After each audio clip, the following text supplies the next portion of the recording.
Alright, hello everyone, welcome back to another episode of Sonic Adventure 2 Hero Story PB Analyses. Today I'm going to be taking a look at Ethmar's PB. This is going to be by far the qualitatively strongest run I've had a look at so far. This is currently the 5th best Hero Story time. By in-game time, it's a 23:02. My run itself is a 23:01, so this is actually about on par with my run. So, yeah, this is definitely the strongest run I've looked at so far. Because of how strong this run is, it's likely that I'm not going to be doing too much gameplay demonstration of my own, so I really don't know how long this is going to come out as. But we'll just have a look-see and see what we get.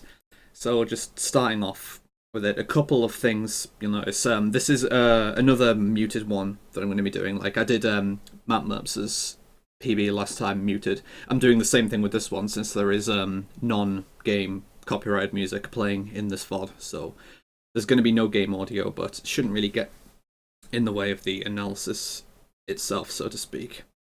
And also, it's worth noting that this was part of an All Stories run, but for all intents and purposes, this still stands on its own as a isolated Hero Story run. It's the very start of the All Stories run, and there's nothing different that you do in the course of a run. So this is still, like I say, for all intents and purposes, a Hero Story run. So getting off to a pretty clean start here, honestly. This is looking like it's going to be a 36 checkpoint, perhaps. That's either a very high 36 or a very low 37. So the couple of things that I note here is the way that Ethmar jumps off the board and retains control of Sonic.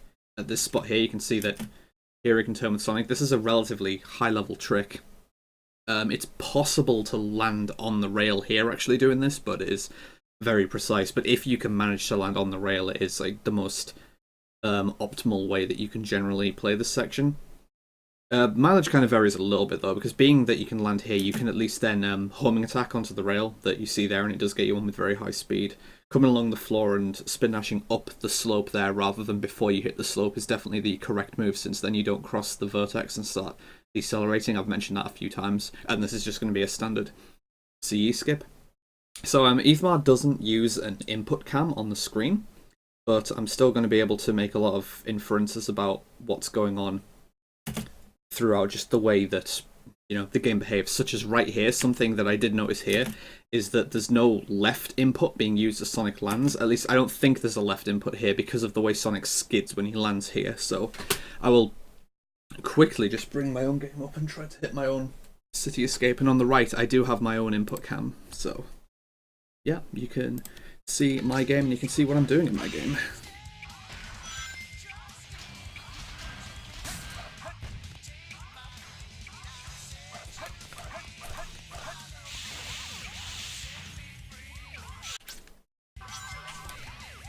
Just is going to take me however long it takes me to hit C skip here.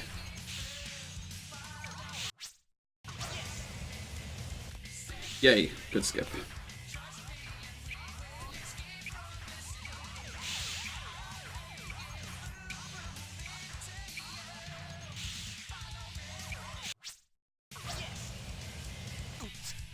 Come on, game. At this point, it's like, if I'm going to do an analysis, I should honestly just, like, prepare a CE skip so that I can just show it, since it's one of the first things I look at without needing to worry about any of this setup stuff. All for the sake of demonstrating something relatively minor as well, but it's just a general, nice, informative thing for anyone, really, let alone just the runner currently being looked at. Okay, so the thing to note here when you use the specific setup being used for C-skip, which a lot of the top runners use, which is holding forward on the control stick, is it will give you extra speed and it will cause the camera to invert here. We get what we call bad camera.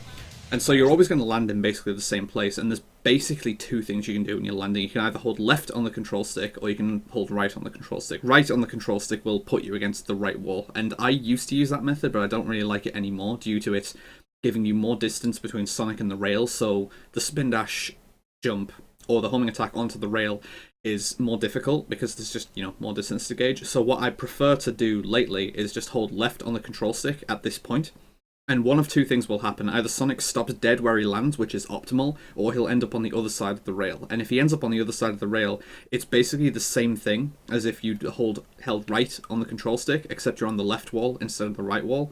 And then the action to get onto the rail is the same thing. You're still doing a spin dash, sorry, no, even a homing attack cancel. But you are just using opposite direction control stick angling, like you're doing this sort of direction rather than this sort of direction. But yeah, like I say, I opt to now use left control stick angle here because you'll see what happens here. So this is what's going to happen most of the time, that Sonic's just going to stop dead here. And from here, you can just aim vaguely up left and just do a short jump and homing attack cancel. And you get onto the rail very easily. So just a little thing to note there. From here, I'm expecting... Yeah, this looks pretty regular. And I can't see the inputs that Ethmar is using, but I'm willing to bet that was up and down input going through that that specific direction change. Because Sonic I'll just go back a little more. You can see that what was the previous one? As you can see, going around this corner, Sonic doesn't tilt on the rail very much, meaning that he's not losing very much speed. You don't generally achieve that unless you use up and down inputs on those angle changes rather than left-right inputs. Like, it's more intuitive to use left-right, but if you use up and down, it actually does give you better results. And I'll be surprised if it was left and right that Ethmar was using there, because, again, because of how little Sonic tilted there, it didn't really look like he was losing much speed. You can, of course, get faster contacts with getting on the rails just by having less airtime, but that's pretty difficult to gauge.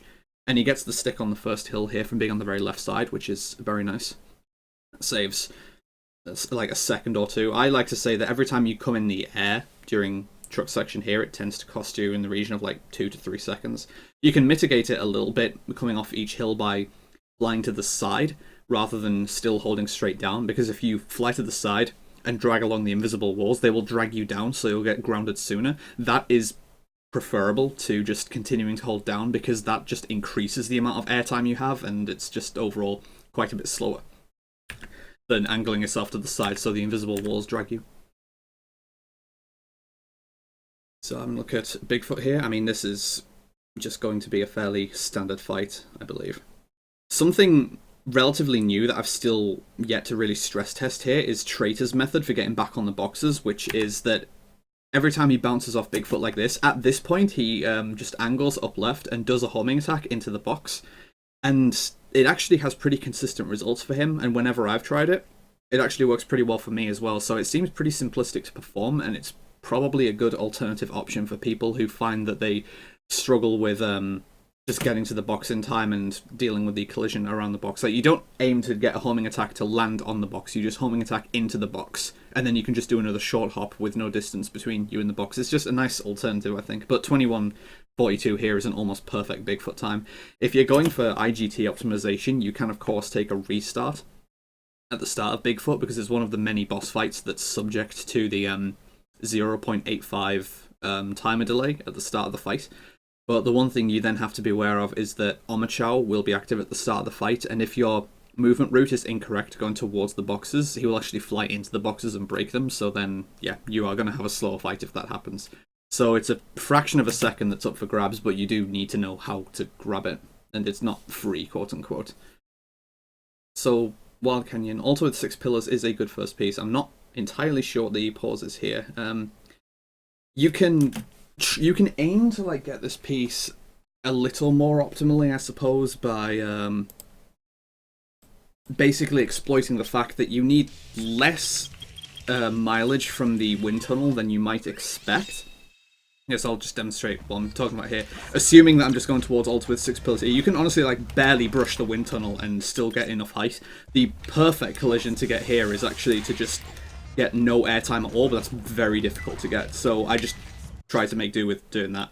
But you can see that even just with a straight start, you can get that with like barely any contact with the wind tunnel. You can get the necessary height. The wind tunnel is generally just very hard to play around and with in general, though. So Stone Statue Quartet is piece 2. This is okay. So one thing that I sometimes do here, although maybe in this situation it wouldn't have been the best thing to do, is that you just grabbed piece 2 here and Well, this is something that I would probably do if the hint wasn't active. You can see right now that this hint monitor is active, so you're able to just grab the hint immediately. Based on the first two pieces that you've already had, in this sort of situation, it's going to be on either side of the stage. Like, it's going to be here in the sandy path, or it's going to be on the other side, as it was, you got a sandpit. So what I would do here in this situation, if this hint monitor wasn't active, like say you just gotten your second hint, rather than stick around and wait for this hint monitor to be active, you can just start to go into the sandy path, and if it doesn't ping by the time you're like around the end of this wait, then it's just not going to be in the sandy path. So then you know you can just turn around and go towards the other side of the stage, that logically it's just going to be on the other side if you haven't had a ping by that point. There's a lot of situations where, like, rather than waiting around for a hint, because Wild Canyon is so small, you can just make educated guesses about where your next piece is very likely to be, or where it, in some cases, where it must necessarily be if the radar hasn't pinged yet. Sometimes the game can take the opportunity to just screw you over, though, with very unlikely piece sets, such as, like, somehow getting a piece down back at the bottom, like, say, between two stone statues, but not very common. And yeah, standard Eggman 2. I'm just... What? How did I restart that? I'm good at YouTube, I promise. Alright, we're back up to speed. Yeah, there's not going to be, like, too much for me to talk about throughout most of this. Something... Okay, there's a strat here that is definitely like worth looking into for high-level runs, and I can just put a couple of start of stage attempts into this. There's a strat for that specific spot that Bailey recently ran into, which is getting an early lock on a couple of enemies. And this is something that I've like yet to really look at myself, but it would definitely apply for a situation like this. So in this spot, it's actually possible to get the couple of enemies that are around here early. And you do it by just... Yeah. Well, you can get these two enemies early by jumping and wiggling around here. So have a look at exactly what the parameters are for this. So from this distance, I can't get these enemies. But if I move up to here, I can get this one enemy.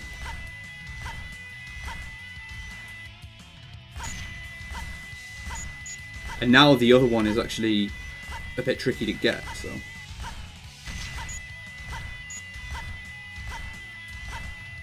But either way, yeah, I think... Okay, so in this exact spot here, like in this quadrant, I suppose, looks like it's going to be the sweet spot for this. And again, now I'm struggling to get this guy here. So this is a really odd one, but I think this is worth doing if you can get it to work. I want to see as well if you can just do it while the elevator is rising here. Maybe? So this is like worth looking at, I think, but it's a really weird one. Like... You can see that the targeting seems to be like really finicky, but if you can like make something of this, then this probably stands to save a little bit of time. But either way, yeah, like it's a weird one, because basically you wouldn't have to wait for that door to open at all if you could get that to consistently work.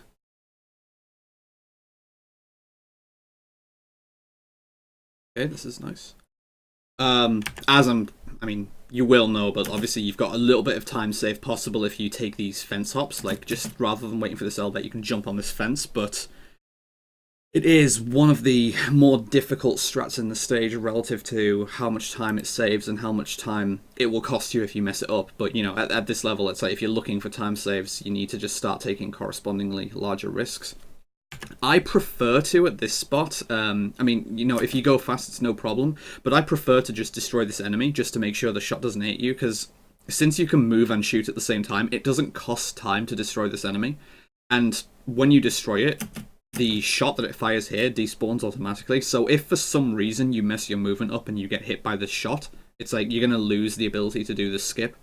So, like, as I say, since your movement in this spot isn't really going to be affected by firing a shot. I mean, it worsens Tails' handling a little bit and makes it a bit more clunky, but in this spot it doesn't really make much of a difference. I just prefer to destroy this enemy and make sure it can't be a risk in this spot, just something to consider. There have been many times where I probably would not have made that that little gate hop if I hadn't been targeting the enemy, because the shot like comes very close to hitting me. in this spot, I prefer to just wait a little longer in the spot that you are here, because like you basically you got close to the door and then slowed down. I prefer to like do it in the reverse order, where I slow down and then get close to the door, just so that most of the time I'm approaching this door with more speed after it's opened. You can also do the strat that I've seen Stage and a couple of other runners do here, where you run against the wall and try and get a boost, but the wall boost mechanics with Tails are very strange, and I can't really get them to work consistently. So what I prefer to do is just slow down and then approach the gate rather than the other way around. Because you can see as Tails was going through there, it wasn't really like going through with max speed. It did look like you activated this elevator very quickly though. You can maybe like get a slightly shorter hop just so that there's less frames of airtime, but that's like a very minor optimization. But you did trigger the elevator at pretty much the earliest opportunity once you reached it, which is nice.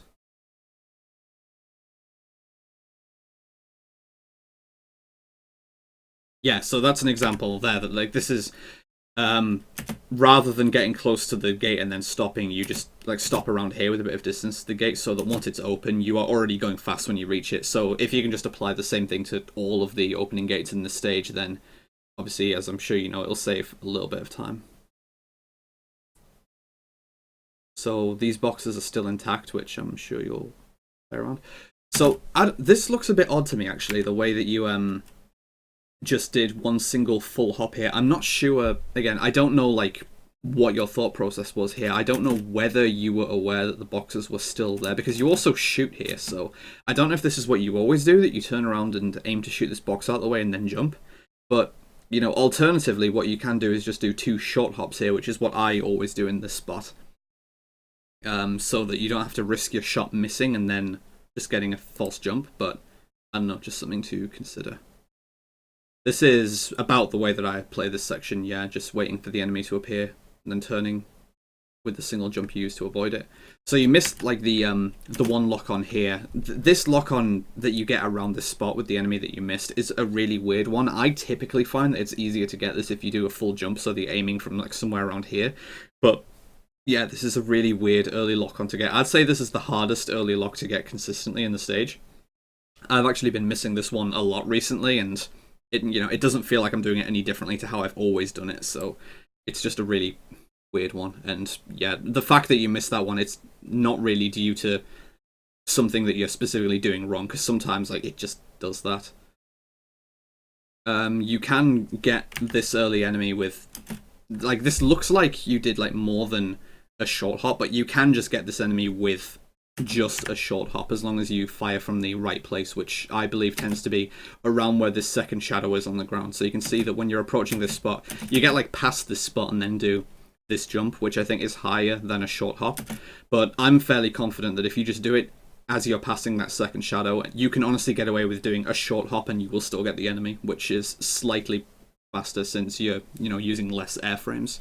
But it's just a very minor optimization. A 135 is obviously a very healthy prison lane, but with a few adjustments, like I think that could have been a 134 or better. But I am going to be mainly just looking at the very fine details here, since, like I said, this is one of the top runs on the board, and there's nothing I'm going to be able to do insofar as saying, oh, well, you can save several seconds if you do this spot differently.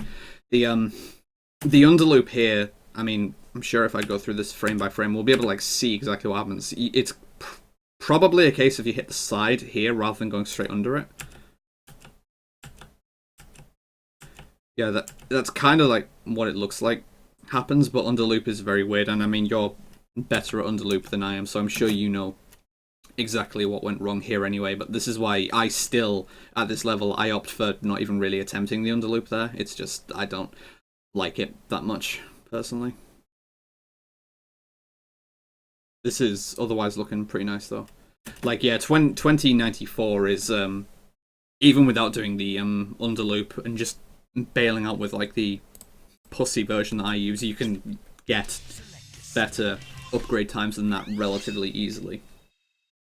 Such as, I try to, like, get under 20.5 if I'm playing it really clean. I'm not going to play it really clean here, but just as an example.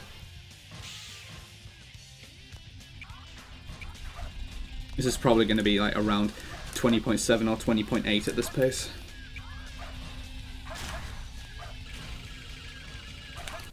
Around that, yeah. It's going to be like around 20.7 when I'm reaching the upgrade. Possibly, depending on the upgrade hitbox, maybe a few frames shorter, but it just shows like you really don't need to always be using the most advanced strats to get decent times. Although I'm sure for you, getting a 20.94 at this point, this is probably disappointing with going for underloop. But yeah, sometimes the strat just uh, doesn't play ball or just goes out of its way to be difficult, it seems. So taking this route here is like, this seems...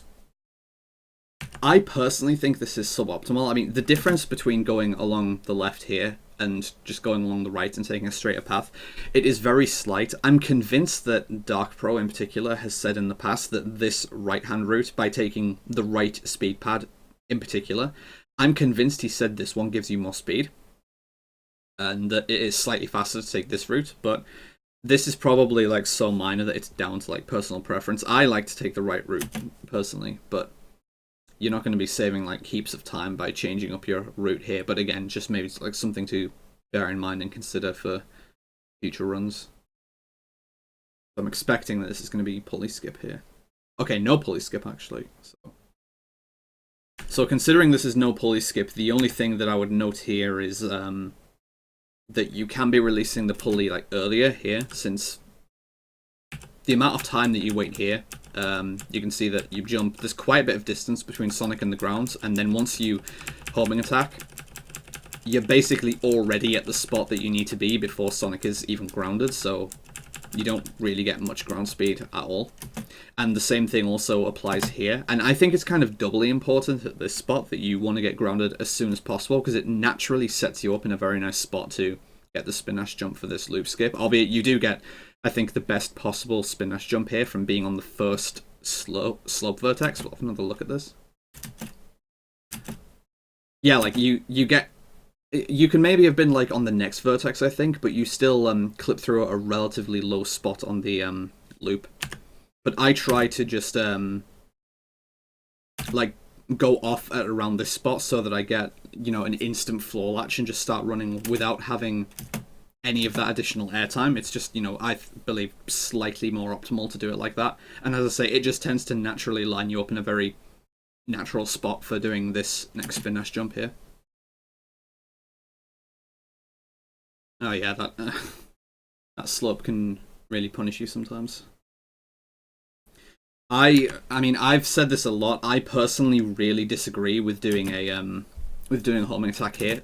In this specific spot, I think this is pretty much the most dangerous spot to do a homing attack because of how much Sonic wants to target the enemy behind him. There are so many little spots that you'll do the homing attack here, and Sonic will just go backwards, and you know everything will go wrong. What I really suggest doing instead here, at any level basically, is you can see here that this is basically an immediate spin dash jump. So this is just a pure muscle memory spin dash jump of releasing the spin dash and then jumping as soon as possible. You can see that Sonic has already left the ground here. What you can do instead is you can just let the spin dash roll for a bit and jump near the edge of this ledge here. Like, there's no reason you can't do that. You can let a spin dash go, roll for a bit, and then jump off the ground afterwards. And this gives you like more than enough distance to, you know, cross this gap, because you can see here that jumping at this, you jumped at about this like yellow and black checked line, so there's, you know, all of this distance that you need to additionally make with the jump. And then if you look at like where Sonic ends up here, I mean, if you committed to it, you might have still made it anyway, but if you had waited a little longer before doing the jump, you would still definitely be making it. So there's no need to do this homing attack here. And I've mentioned before that like this is a fairly important concept for safety, because it's no faster to do the homing attack here to get across the gap sooner. You can get across the gap slightly sooner by doing the homing attacks here, but it's not faster to do so because you're throttled by waiting for this rocket platform. Since the rocket platform's already coming out, you're just waiting for it to be active, and what's going to happen here is that you're going to reach the checkpoint here, and you're going to need to wait for the rocket to be active before you can actually progress. Yeah, like Sonic is like hanging out, and you intentionally slow down a little bit there so you don't overshoot the rocket handle, so it's no faster to just get to the rocket as soon as possible. So you may as well just take that spot in the safest manner possible, which is to say, don't use homing attacks near that enemy chain, because every once in a while it will just go wrong when you don't need to use homing attacks there at all. It's like, you know, most of the time it will work just fine, but then on the rare occasion that it doesn't work fine, you just lost a run for no good reason. So I just don't like to do that there. Now, something that I always advocate for here is undercharging your spin dash a little bit.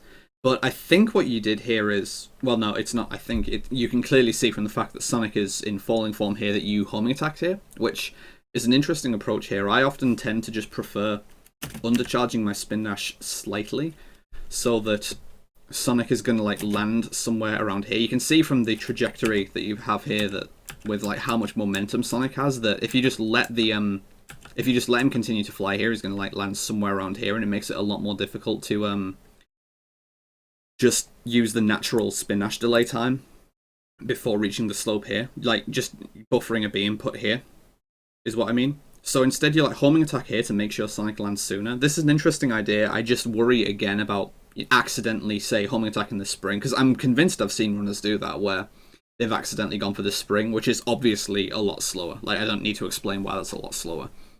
But if you can get this to consistently work, like, I guess it looks fine, since you get like a high 12 time, which is not too many frames off getting basically an optimal rocket grab there. Even by like test standard, it's like only in the region of like 10 frames slower.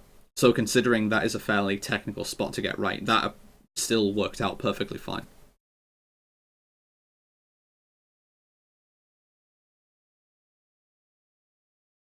I am convinced that in this spot, it is faster to take the middle speed pad. I think this is just one of the many spots in the game where all of these speed pads aren't equal. They do give you different speeds, and I think the middle one is slightly faster. So you should be hitting the middle speed pad here, rather than just going any old spot. Like, I'm wondering if you're just taking the tightest line here to reduce movement, which isn't a bad idea, but I think it is faster to go for the middle speed pad in this spot. Like, all else being equal, you save a little bit of time from having hit the middle speed pad and having slightly more speed.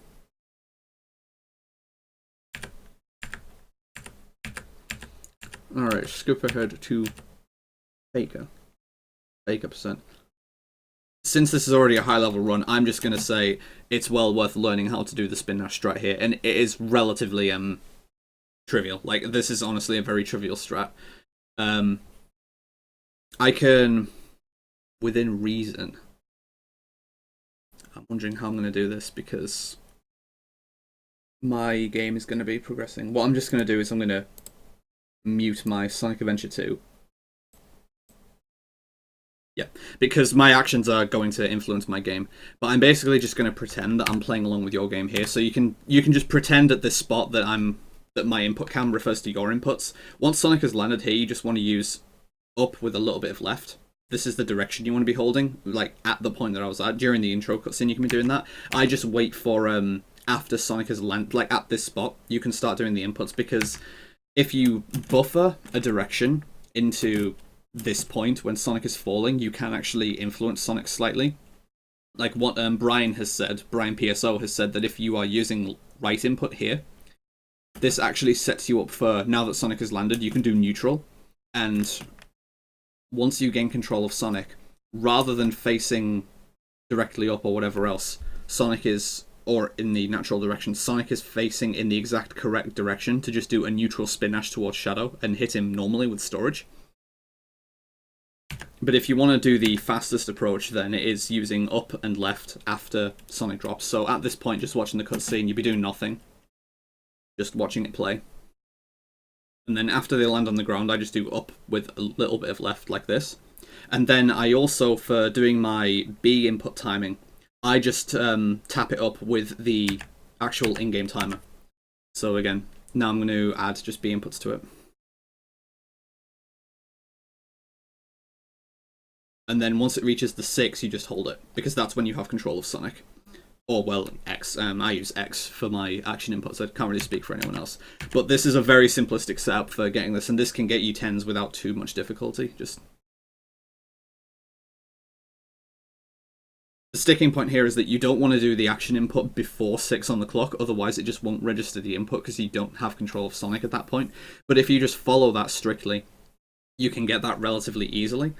And then simply all I do to exit from getting that hit is, once I've gotten the hit, I just go left or sorry, right even, I just immediately snap to right and just do a short hop away from him. So it's like, what, 6 storage, and then just go away from him. Right? And then from there, it's theoretically the same fight. So, like, again, like, there's relatively few new strats to be applied at this level, but that is a small one that can be applied for about a quarter of a second, and it is, at this level, basically free to do once you've spent a little bit of time practicing it. It's an awkward strat to practice, because you can't just restart the fight and try it, because Shadow behaves differently after a restart, so if you want to practice story style, you do have to watch the cutscene every time. Either that, or use an actual bona fide save state in Dolphin. But for a high-level runner, I don't believe it's a difficult strat to implement. And this is high-level gameplay here. We're seeing that 13 checkpoint. That is like about as good as you can see there. So this is a very good start to Green Forest, including the restart strat. This did go wrong here a little bit, though, I think, with the storage. Oh, okay, so yeah, you spin dash into the you spin dash into the vine, so you don't currently have spin dash storage here, so you need to start doing it when you get off the vine here, but this is just a very long time after getting on the ground before the spin dash comes out, so this makes me wonder if you did a B input before actually landing on the ground, because that's what will typically happen if you don't have storage before entering the spring, and then you start trying to do it while in the air before you hit the ground, that if you start holding B in that time, the game doesn't register the B input. So because the time between Sonic getting on the ground and entering the spin dash form is longer than it should be, this makes me think that this B input was probably just too early, or you were trying to use storage while you didn't have it. I'm not sure. But a little bit of time is lost here from the amount of time Sonic's running here before actually starting the spin dash. And this next storage, this can be done like considerably earlier. Like, I think the only thing here is that you hold on to this spin dash too long. Like, at this point, you should already be unrolled from this spin dash and starting to do storage. Because you're like getting as close to the spring as you are here. Like, you unroll at this point, and there's almost no storage that you're getting here. Like, once you land here, there's going to be a noticeable delay before the next spin dash actually comes out. Yeah, like, it's not the worst thing. There's still a bit of storage, but you just could have gotten a little more out of it by unrolling slightly earlier.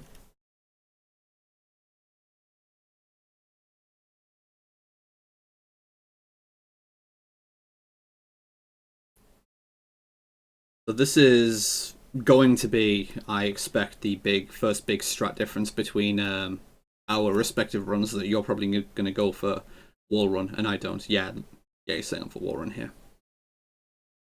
Okay, so this is going to be moonshot because of the vertex that you landed on there. That's fine. Moonshot is still perfectly respectable.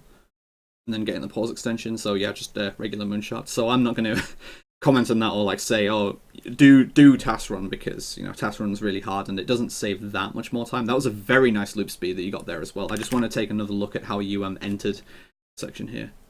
So this is nice that you didn't just do an immediate spin dash chain. So like when I see people do this section here, they just go into full spin dash chaining mode here, and that doesn't actually set you up for a particularly good position for the just letting the spin dash go for the loop skip. As in, you want to do a spin dash here and let it go, but you do need to do a delay between charging the next spin dash, which you do here because it doesn't come out until this spot, which is, if you then let it charge and just let his momentum carry him, this is a good spot to end up in, as just naturally happens here. And then this angle is pretty good for getting a good loop speed, because, you know, you do here, that's very fast, so that was a very nice setup. I do like that a lot.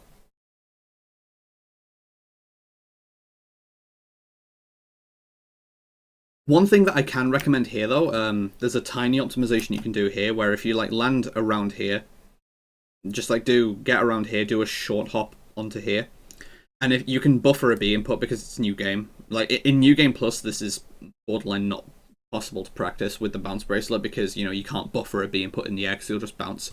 But once you land here, you can just do a spin dash.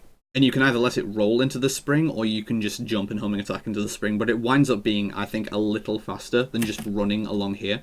I think it stands to be like a couple of tenths of a second faster. I haven't really labbed it out, but it's not going to lose time, and it will only stand to be slightly faster, in my opinion. But overall, it was like quite a nice Green Forest there. A 123 with Moonshot, I'd be pretty happy to get that.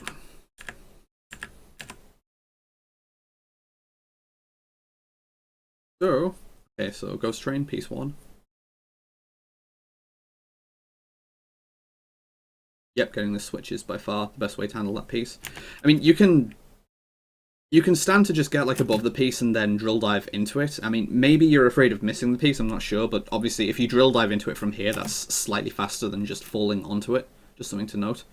This is an interesting option for going for a hint monitor, because I actually prefer to go for the hint monitor that's above you.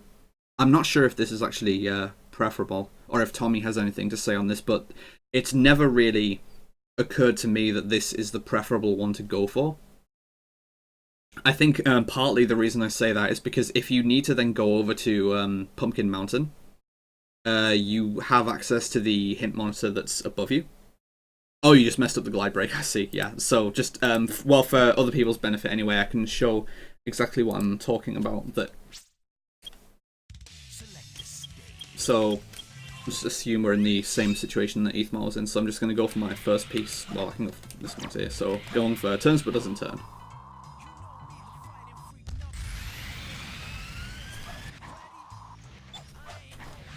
So you can drill down onto the piece, as I said.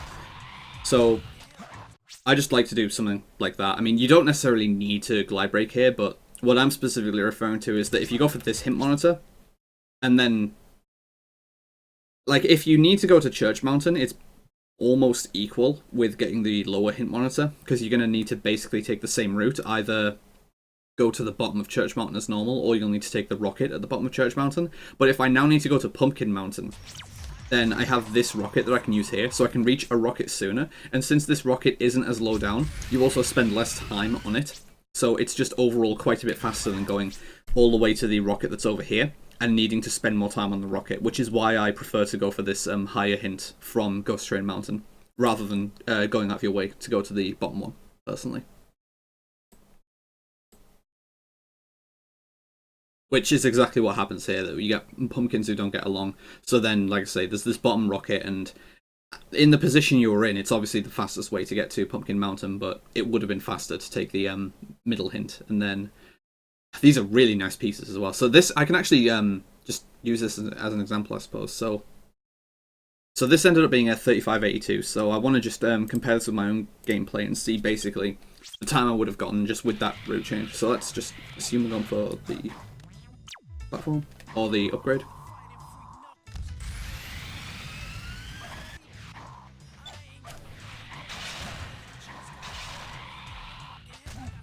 Whoops. So I mean that's a minor mistake anyway, but we'll see what happens.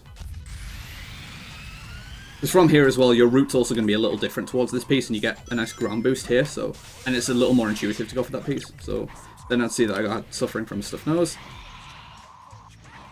and just.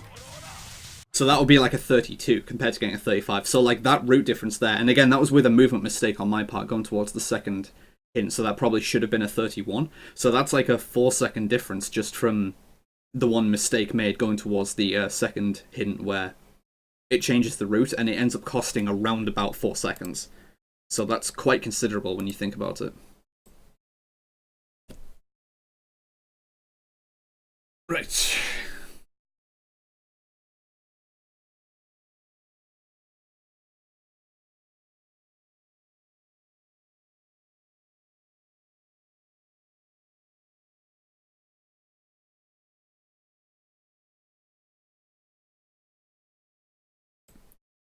Mission Street. I mean, this is.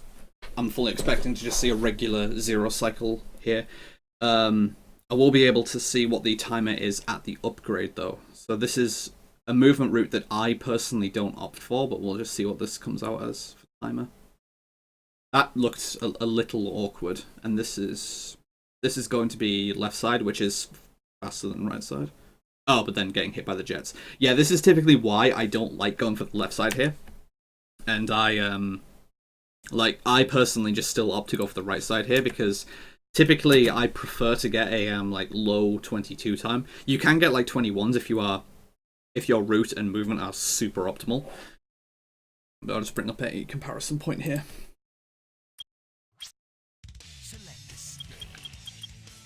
Yeah, selected Mission Street correctly for once. And my movement route here is like slightly different as well, where I prefer to just try and take a more direct path here and risk. You know, I'm prepared to take the risk of hitting that police car since it barely slows you down at all.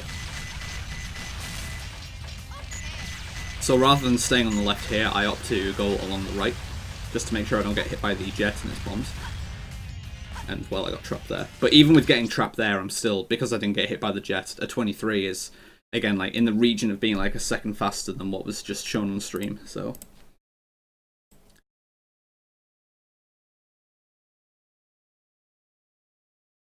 And then, that was a really fast pause hover, but it worked. That I'm not used to people pause hovering that quickly. And a slight mistake there, but as long as you get the same cycle, you know, it doesn't make a difference, and that's what's happening here. This looks to me, I'm just going to run it back here. Okay, so you don't actually do an IGT abuse here, which actually surprises me. I'm wondering if there's a specific reason there's no IGT abuse done here. If it's just a case of being out of sync with where you would normally expect to be because of the mistake made there at the jet dropping the bombs, where you took a hit there. One thing that you can just generally follow as a rule is that you want to wait until the timer would have read 27. So in other words here, you could have waited like almost 3 full seconds. So basically what I'm going to do is just play this back, and then when you reach the cycle, I should be able to just count like 3 full seconds, and you're going to see that that's when the cycle is going to be basically unachievable.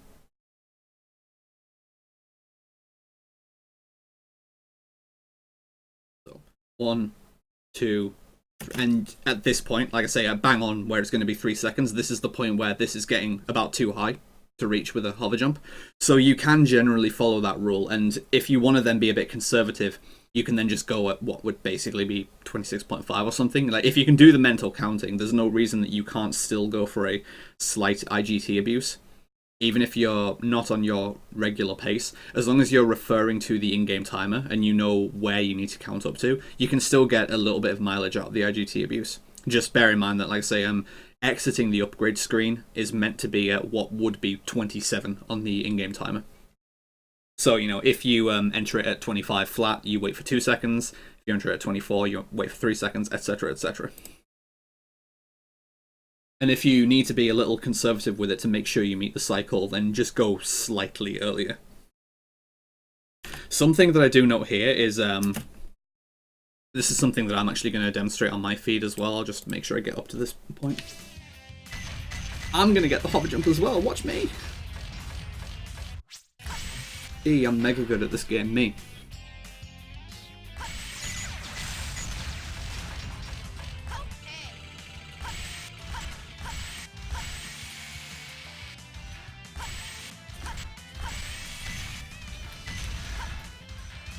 So, like, there's a couple of things at play with starting to go fast here, and this is basically where you need to start going fast, because this is the point where the stage really begins, and you need to play well to meet zero cycle.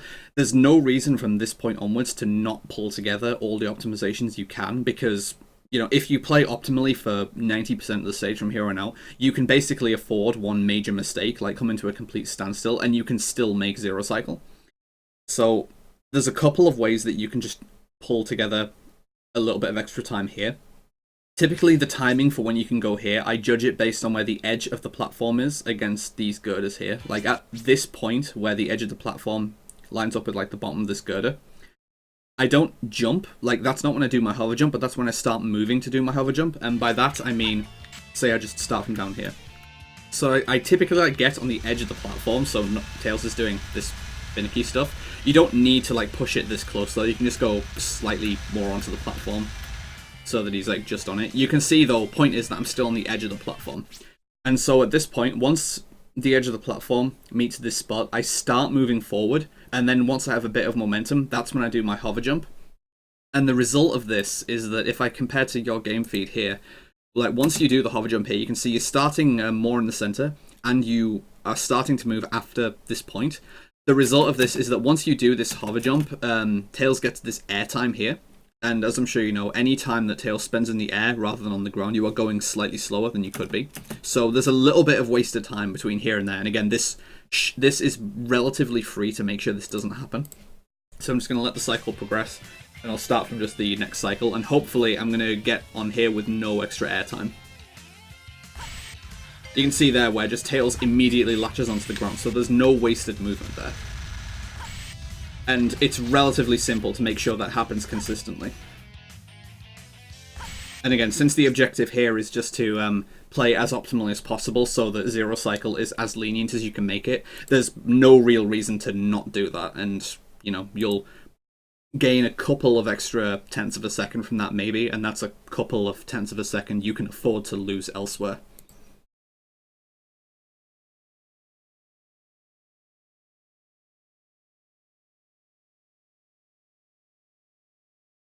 For the same reason, I've actually commented on this in previous analyses, I really don't like the method that people use here where they jump over this corner. Like, jumping to avoid the cop car here, this is actually slower than just going along the ground. The best case scenario is that you shoot the cop car out of the way.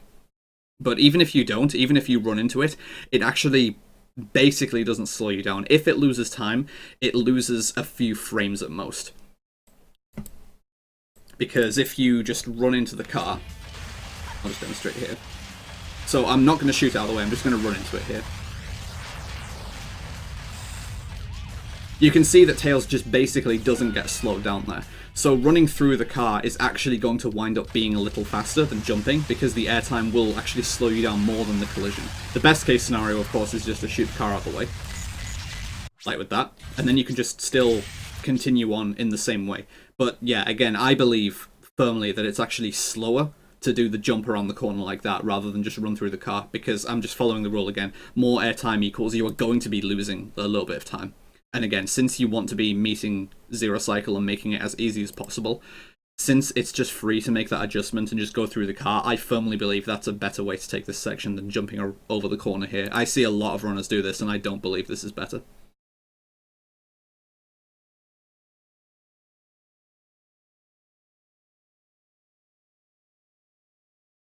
So, yeah, the movement, aiming towards this enemy here, this was like slightly wonky. You can see like there's some angling being done here, but this is a difficult section to line up correctly. This is one of the spots of the stage where I myself am most prone to make a mistake here. Like, I'll miss the enemy and run into him, or I'll punch the enemy. But again, if you've played optimally up to this point, you can basically afford to make that mistake. Like, you can either punch the enemy or run into him. It's actually slightly better to run into the enemy than to punch him, because, I mean, with both of those mistakes, you're going to come to a complete standstill. But if you run into the enemy, you at least get damage boosted forward slightly, so it loses a little less time than punching him. Because if you punch him, you just come to an immediate complete stop. So that's a horrible thing to happen here, but if you take damage, you at least get a little bit of extra distance out of it. So it's weird to think that in this spot, that's preferable to destroying the enemy by punching him. Best way to do it is, of course, to just destroy the enemy as he's coming down, which happens here, but yeah, I don't really have a specific suggestion on how best to make sure that you hit the enemy with a shot rather than punching him, you know, and getting him very clean. It's just, you know, you try to do it, and most of the time you'll get it. Sometimes you won't get it. It's just one of those weird spots because of the way the camera acts and makes you wiggle around a little bit. With this section here, though, I personally do prefer to go around the right side here. It's a slightly shorter movement path to go around the right side, because once you get down to where the switch is, you want to be on the right side anyway. So by going around the left side, this is slightly slower in itself, just because the movement path is slightly longer. Just something to bear in mind, that this is going to be like frames slower than going on the right side. Like, it's equal other than the fact that the movement path is slightly longer. So again, I just don't think there's any reason to go around the left side here. And the way that you drop on the zipper here, I'm not a huge fan of. I mean, there's been enough weird clips that we've seen of people dropping straight onto the zipper and either getting a bad collision which sends them into the fence over here, or just going straight through the zipper. That is something that can happen if people haven't seen that you can go straight through the speed pad. What I've typically found is a really safe method here is to just drop onto the orange girder just before it, and then walk onto the speed pad. Again, so yeah, that's what I mean there, that's a mistake that happens to me quite frequently, but taking damage like that is the better mistake that can happen rather than punching the enemy, but just it is what it is. So again, I prefer to go around the right side here, and so I'm going to land on the girder here, and then just walk forward onto here. And there's a few different ways you can get collision here, and there's definitely good and bad ways that this can happen. I'm hoping that I'm able to get like over here, yeah. So typically what I've found is that if you land here and just walk onto the edge of the speed pad, this is not safe. This is more likely to give you a bad collision, which sends you into the fence and you just don't have the height to make it over. Yeah, like that. So if you walk onto the edge of the speed pad, that's no good. So what I instead end up doing is I walk onto the girder and then I just do up-left movements so that I rub against the shrine and then move straight up onto the speed pad. So that I would count that as a minor mistake there, where I lost speed but I didn't come to a complete standstill, as opposed to hitting the enemy here, which is a major mistake. Oh, regular. So you can see there that I angle up left there, and as typically in my experience, as long as you're rubbing against that shrine and then move up onto the speed pad, you should get this good collision where you just sail over the fence and you continue here with full speed. I think that's just a slightly preferable way to take this section overall. Because this is kind of what I mean here, that since you entered this section on the left side, just running this back here. So, you know, yeah, you make it over with full speed, cool, but now just because you're on the left side, you've got a little bit of extra distance to cover towards the switch. So again, this is just very slightly slower.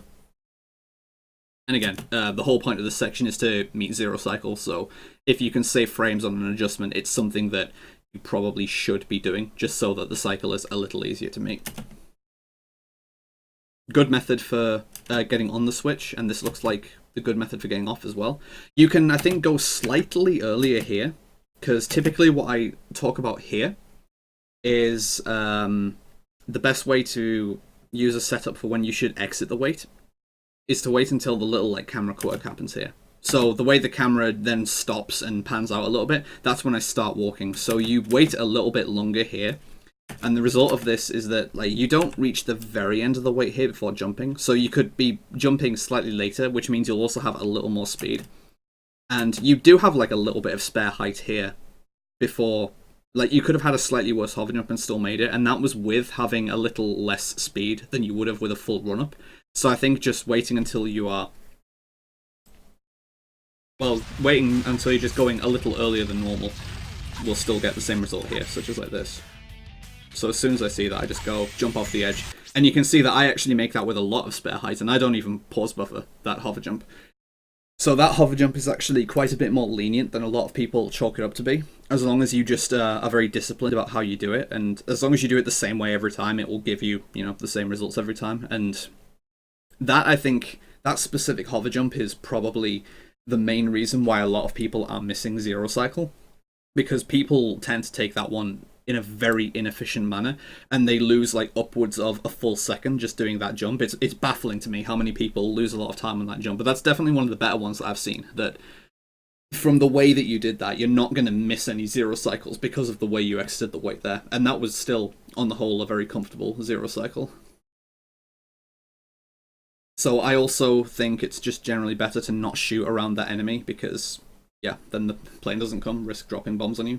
So I like that approach. At the point you started shooting, it was fine, because it basically didn't make a difference at that point, and then you use the correct movement here as well. That's really nice.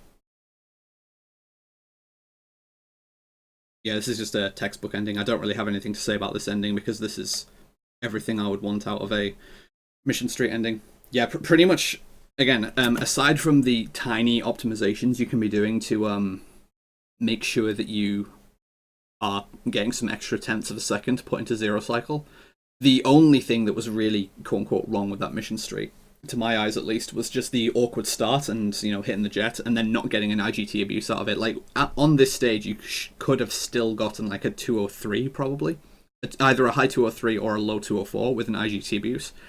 So if you can at least still partially apply that, even if your pace is, a little different to what you expect, just by using mental counting to count up to what would be 27 on the timer, that could have still been a couple of seconds faster, but still, a 0 cycle is a 0 cycle, and then the end was very clean, so that was a very clean stage. So I'm just going to go through the normal run-through for just general runner information. 3 piece checks to do at the start of Aquatic Mine. You're looking for a piece here. This is a piece 1. looking for a piece here. I think this can either be a piece 1 or 2, depending on which one it is. If there's a piece here, this is piece 3 near the wall. Piece here is piece 1, wooden window on a roof. You can get another one here. This is either going to be piece 2 or 3, I think. I'm not sure which one. And then one that appears here is piece 1, skull pulley.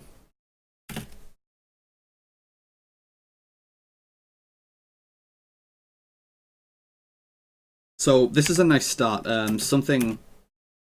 Yeah, this is the first analysis I've done where the runner actually does the quote-unquote correct start at the start of Aquatic Mine.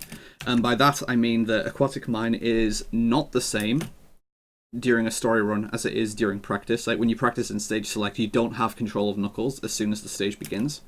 But at this spot, Ethmar just immediately moves Knuckles and drill dives into the ground, rather than waiting until Knuckles is grounded. So that is a slight optimization that most people don't take advantage of, so that's a nice little detail there.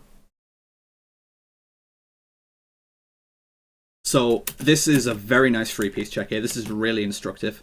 Going for this hint monitor here is just an option you can take, but then by being at this distance, you can see that the barrel here isn't yet rendered, so you can see this free piece just sitting in the open, and simultaneously you are also checking for a free piece under here. I mean, they're both piece 2, so you're not going to have both of these pieces, but logic is that whilst you are approaching this piece to punch it, you are checking for the piece over here, and you can see that then once you start going towards this piece, the barrel renders in. It's the same thing with when you're over here getting the water level. If you stand at around where the water level is, you can actually do the same thing with this barrel here. I can just demonstrate that quickly because it's completely free to do.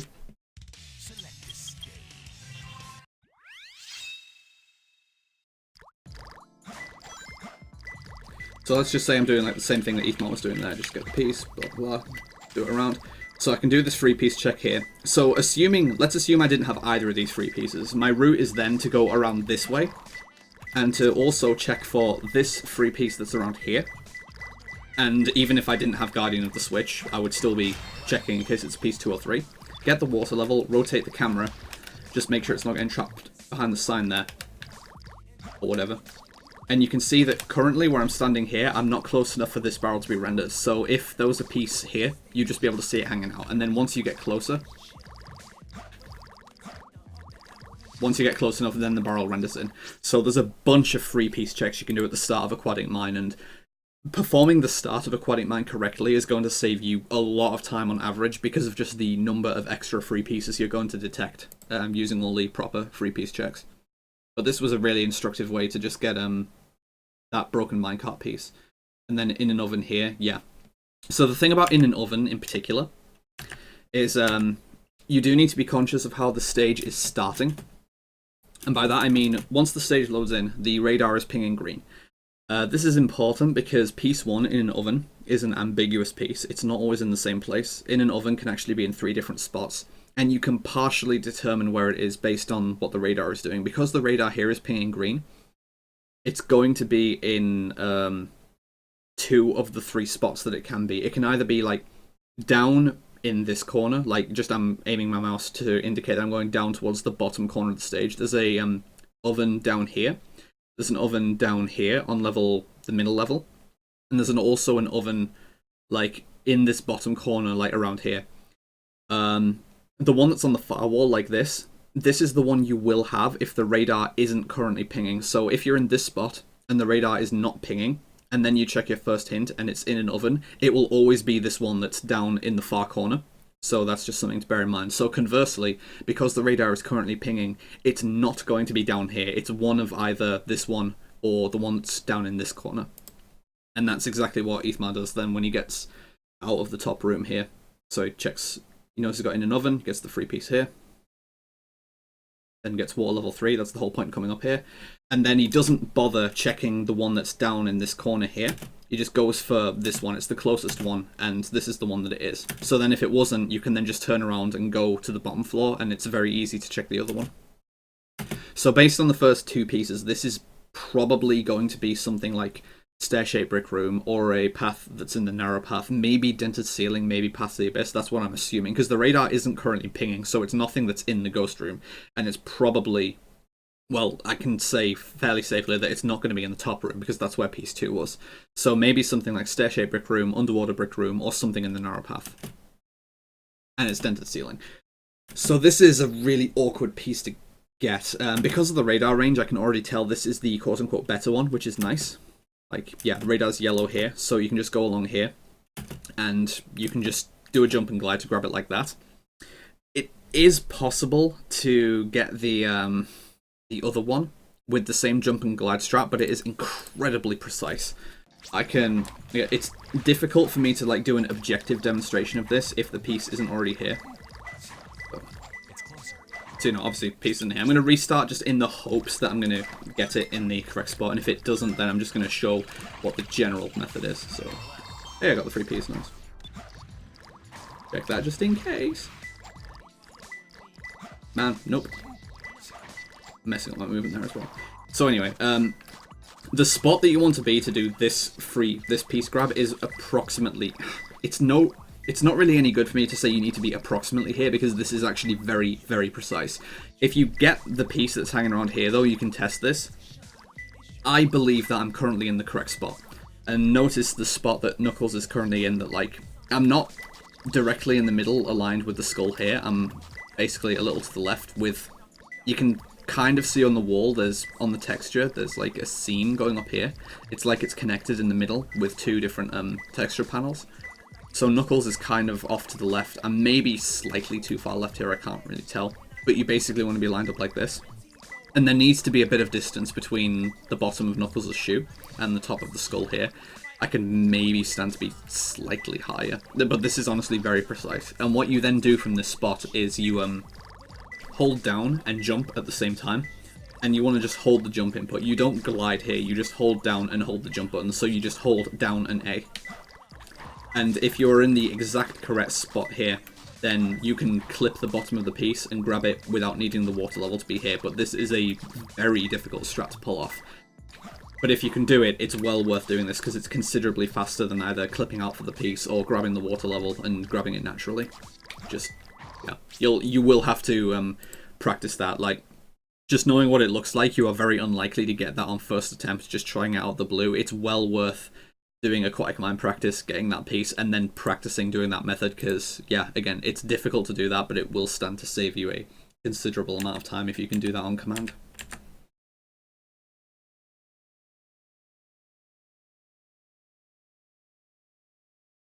So Route 101, I mean, I'm expecting this to be fairly elementary, so I'm actually just going to speed this stage up. 50% faster.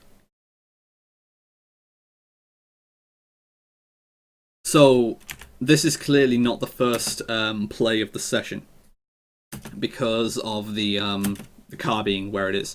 Like, if this was the first play of the session and you had the intro boost, this is basically the spot where you'd be passing the car. So the fact that it's here, it doesn't mean that the stage was played badly up to this point. This just means this isn't the first time since the game's been booted that you've been on Route 101. And, that's totally fine. That's just going to happen a lot. And there are a lot of PBs on the board where that's going to be the case. Probably mine included. I can't remember if mine's like that, but yeah, just it is what it is. So this is a different boost route to what I typically use, and I'm going to assume that you know what you're doing here. It's looking decent, though, for having no intro boost, though, so... I think you know what you're doing here, because this looks pretty okay to me. The big telling factor here is going to be whether lap 2 is going to end up as a 119 or a 120. Nice boost here. Yeah, this is an awkward time to get and release this boost because of, yeah, that car being in the spot that it was, that it's quite difficult to both avoid the car and make it into the pit lane. Like, that was a little tricky at best, but you did handle that in a nice sense. So... yeah, this is about the same time that I end up on if I'm on good pace. So, although it's a different boost route, it's getting around the same time that I expect to get. So, yeah, it works. And again, I'm just going to assume that the ring route here is deliberate and calculated. So, with this timer here, 20:06, I'm expecting the blue car to be in the way of this ring trail here, so I'm just going to put this back down to regular speed. I think the car is going to be just in the way of the ring trail here, so that you can't just get ahead of it and just get to the rings. Yeah, that's... If you were even a few frames faster here, just Route 101 is weird with the way that a few frames can make a difference with where the cars are, but it honestly does make a difference. That if it's like 120 flat or like 1 above, I find that you can typically just about get these rings, but in this spot you can't. It's really weird. Route 101 is really weird like that. But there's a lot of decisions you can make based on what the in-game timer is for each lap, and yeah, it does change the way that you play through the rest of the stage. Nice little dodge around the car there, though. I would actually just be using this boost. Well, I don't know, maybe. I'm not sure. Since you just got the boost there, maybe this is actually the correct decision, because if you'd used this boost already, maybe you wouldn't have the necessary rings to get this next boost here. I'm not entirely sure. So maybe this was actually the correct play in this position. I'd need to be in the same spot and see if it made a difference to really make that call. I want to see... Okay, the way you took that hill is perfectly fine, actually. Like, you didn't go out of your way to go on the left side of the hill and spend more time on the upslope, so I think that's fine there. So this is looking like this is just going to be a low 215. Okay, that's like a mid 215. So that was, like, okay. I mean, again, I'm sure you know exactly how to play Route 101, and that was without a intro boost, so that was a perfectly fine time. And I mean, you know, if you need to know how to play Route 101, you can always just ask Geek, because he's, you know, the best at Route 101. And I know you guys are tight. I don't really like the taking this extra path here. Like, this is just an unnecessarily long route here, when you could just go around the left side. And since this is the very start of the stage, it really doesn't take much time for every singular attempt of this. Like, you can just attempt this and do an attempt of this like every 10 seconds. It doesn't take a lot of time to practice.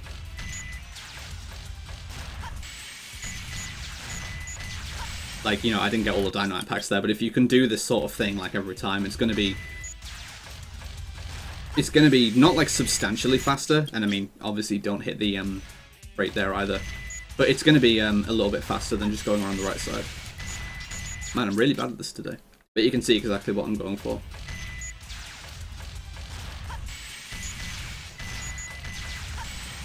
Now I've got the blaster, doesn't matter, but obviously you should be making sure that you get the third dynamite pack, and that is a matter of tilting a little to the left there, which is a reason why this can be a little more dangerous if you're already on the left, since you need to veer towards the sand a little bit to get that third lock on.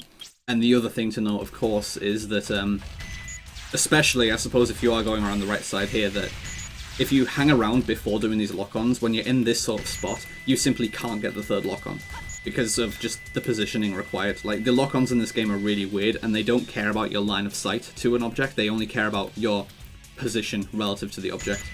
So you can see, even in this spot, I currently can't get it. It's not until I go more to the left that I can get the lock-on. So, like, this particular area around here, it's just really weird for getting that third lock-on. So if you're in this spot, and you're just continuing on, and you commit to the jump believing you're going to get the third lock-on, like, you're going to be disappointed. You're just going to take deaths here. That's something to definitely be aware of. But you end up on like the leftish side there, so that's fine. That's not going to be a area of denial for getting that lock on. Wall jump, nice.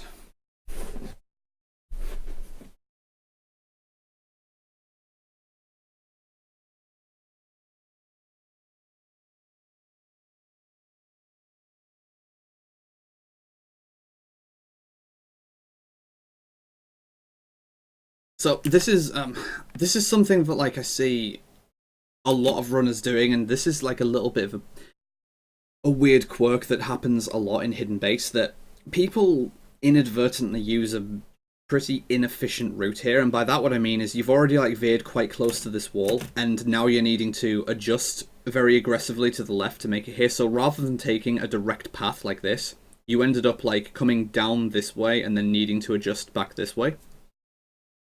And typically just what I prefer to do in this spot is to, once I get to the same spot, I pretty much just hold directly left as I do that hover jump, and it seems to put me in the correct sort of spot to not really need much of a direction adjustment other than just, you know, changing Tails' direction with the camera pan. And I'm, yeah, taking a scrub route here, you'll have to forgive me. That's not even the correct way to take scrub route, but I didn't get the first try hover jump. So once you're up here, like I pretty much just hold hard left-ish, and then I'm just taking a more direct path here. I think this ends up being slightly faster rather than taking a more curved route, which was demonstrated there in the gameplay. Just the analyses gameplay. Yep, getting the ground collision there is a little better than having airtime there. And then this should be good enough. Yeah, that's good enough to make the distance there. And then getting grounded as soon as possible. Yeah, this is really nice. This is a 50 checkpoint easy. So no stream audio again, but that looked like around the right time to unlatch there. I've talked previously about I like to go on the 4th ring collection sound after the pulley starts pulling you up, and you can see 1, 2, 3. So you went like very slightly before it, and you do get enough height there, so yeah, it's totally fine. Okay, so this is the fast method. Yeah, nice. Yeah, this is a very difficult. Well, I don't know. It's if you're really good at hover jumping, this is a lot of people seem to think this is trivial. I personally don't really like this strat where you pulse hover off the door here, specifically because of how precise it is, and yeah, you can still not get the distance to cross it. So I do prefer to just land on the corner here. But then you also need to do some manual turning. So each different strat has its own pitfalls, and I'm sure you know how to handle this anyway. But yeah, just explaining my rationale for why I personally prefer to use the corner method there. But that was by far the weakest section of the stage so far, and that did cost about 4 seconds. I want to say that you were probably on pace for a 108 check before that, which is a little bit of a relative disappointment. You can go off this pulley slightly earlier. Typically, as soon as you visually see this pulley starting to drag you up, you can just go off it while holding down, and you will actually cross over to the next pulley. Because I typically advocate for not using any directional input from this pulley to pulley jump, but if you do it early enough so that you are jumping and traveling before the camera pans around, holding down isn't going to send you off course, and it will actually get you across slightly faster, in my opinion. So I guess I'll just, I mean, I've got a little bit of catching up to do, but I can just get up there and demonstrate myself. Man, I did that too late. Okay, so that should also be good enough to cross.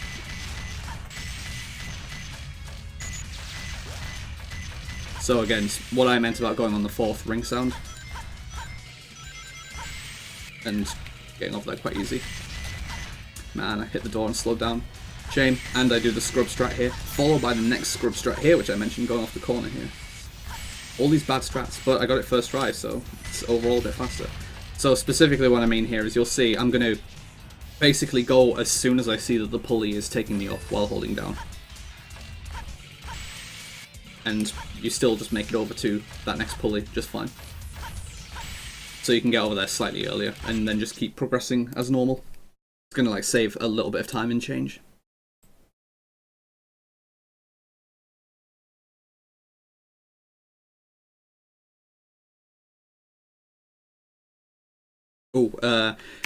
So again, if you want to like, if you're worried about this, this seems to be a section where a lot of runners worry a lot about making these jumps, and this isn't something I like entirely understand. These hover jumps to get up here, this is actually extremely forgiving. This is, objectively speaking, these hover jumps are as forgiving as they can possibly be. And what I mean by that is you actually don't need to do a hover jump to get up here. Especially with the way that you were doing this here, you can see that Tails almost gets up by just jumping against it. I'm just holding right and I'm jumping against it, and Tails is almost getting up there.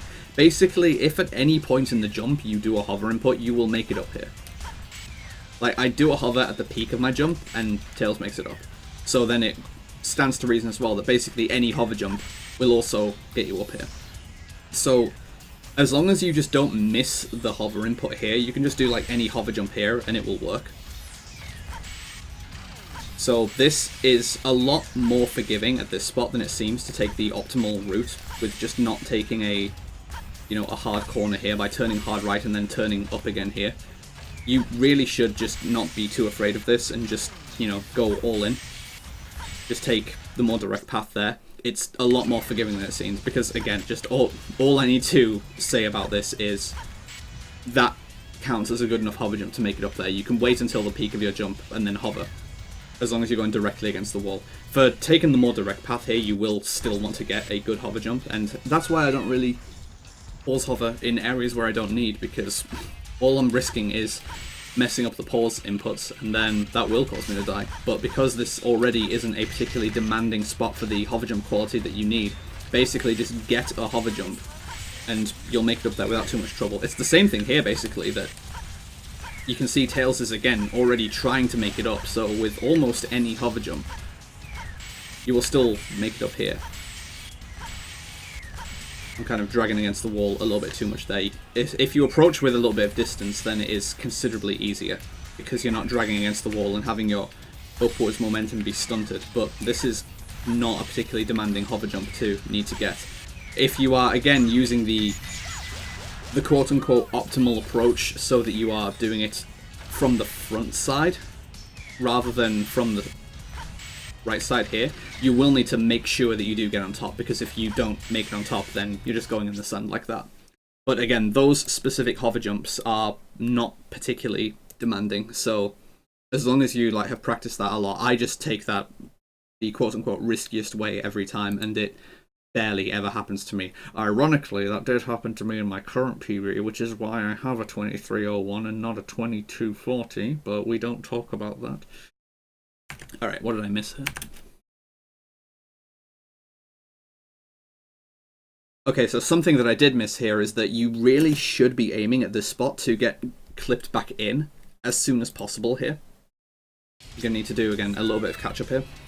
I'm taking the death, but you do want to get clipped in at this spot as soon as possible for one very specific reason. Ah, please! Please, again, the game. Alright, so here we go. This is what I'm talking about. Hover jump, you'll make it every time. This hover jump, you'll make it every time. Don't worry about it. But then once you get out here, I drop a little, and these are the important lock-ons that you want to get here. Like the ×1 I've got here, I think. It's either one. This is the most important one that you need, because this enemy is going to frequently be in your way, and you very visibly in the run went further to the right than you needed to, just to make sure you didn't hit this enemy. But you do want to be making sure to clip in as soon as possible here. Okay, so it was all these three enemies that I got here. And the cluster destroyed more as well. But you want to be in this spot if you can help it, because running against this wall diagonally makes you run faster than normal. Man, please.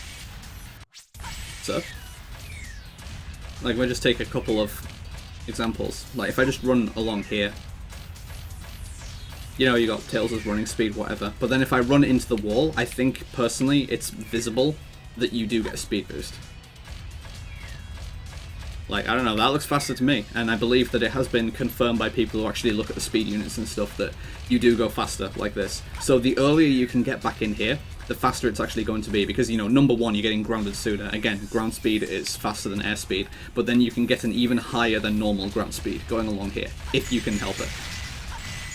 And then this part of the stage is hopefully unaffected by doing that.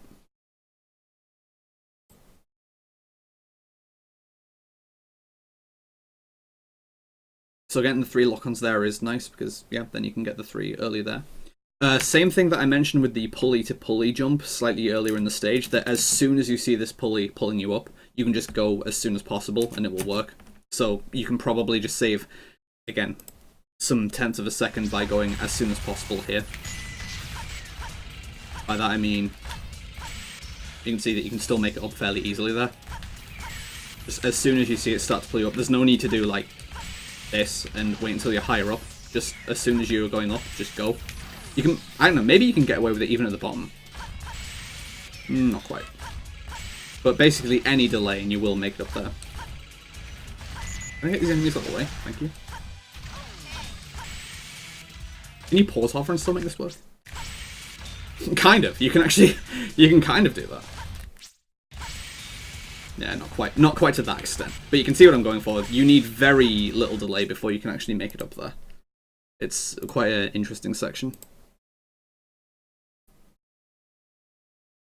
And yeah, if you can not get caught against the door there, that is quite important as well. Like, being at a complete stop there is less than ideal. So I guess it's like final comparison I can do here. And I fucked it up myself. I'm overthinking what I'm trying to do. Yeah, I just turn upright and do my first shot in the air, and then I just like jump towards the door, because the other thing to like note about the doors in this stage is they're really weird in terms of if you bump into it on the ground, it will cut all of your speed. But if you already have some speed approaching it, you fuck off, please. Yeah, if you already have some speed approaching it and then jump into the door, it doesn't cut your speed. So the door is one shot away. So then if I move towards it like this and jump into it and shoot it, I will basically still be moving through it with high speed. Like that. You can see that I was still moving with some speed as I was going through the door. That wouldn't happen if you shot the door on the ground, just as a general gameplay tip for anyone, really. So if you can tell that a door destruction is going to happen as you reach it, or that you're going to hit the door before it's destroyed, you should be jumping towards the door to conserve a little bit more of your speed. Because if you just continue to run against it, well, doubly that number one, running into it will lose all of your speed. But running into it will also force you to turn sideways, so you could actually miss the additional shots. There's just no reason to not jump into a door if you can tell that you're going to get a late destruction on it. Like, it's safer in multiple senses to just jump into the door, rather than try and rub against the door on the ground and continue shooting at it. I like this start pyramid cave. So this is the very popular prevailing method for taking the spot, but Ethmar is also by far an old enough member of the community to know that if you jump up on here and take a spin-dash jump across here from this spot, it's slightly faster.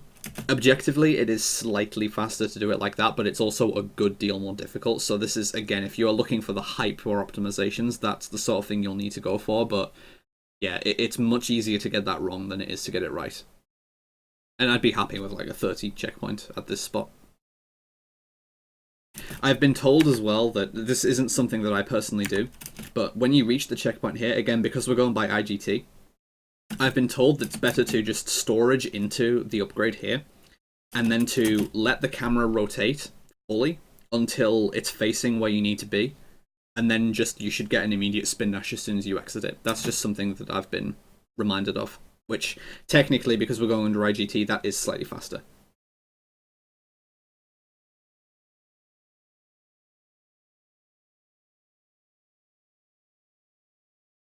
So, I've mentioned before that I don't personally advocate for using manual direction here. You can see that because Ethmar's angle was, he's taking an angle with Sonic here, this means that he's currently using directional input. I personally don't like to use directional input here. I'll just get up to the same spot in Pyramid Cave. Excuse me.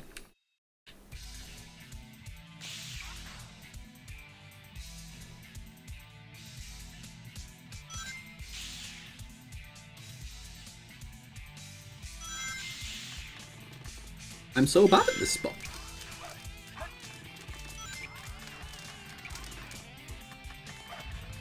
Please. I love having the bounce bracelet at this spot in the stage.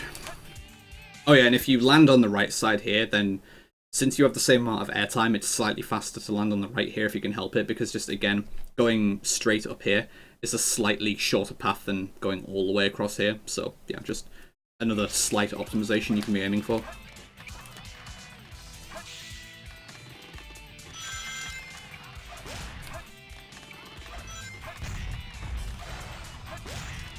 Interesting. Didn't really want that, but okay.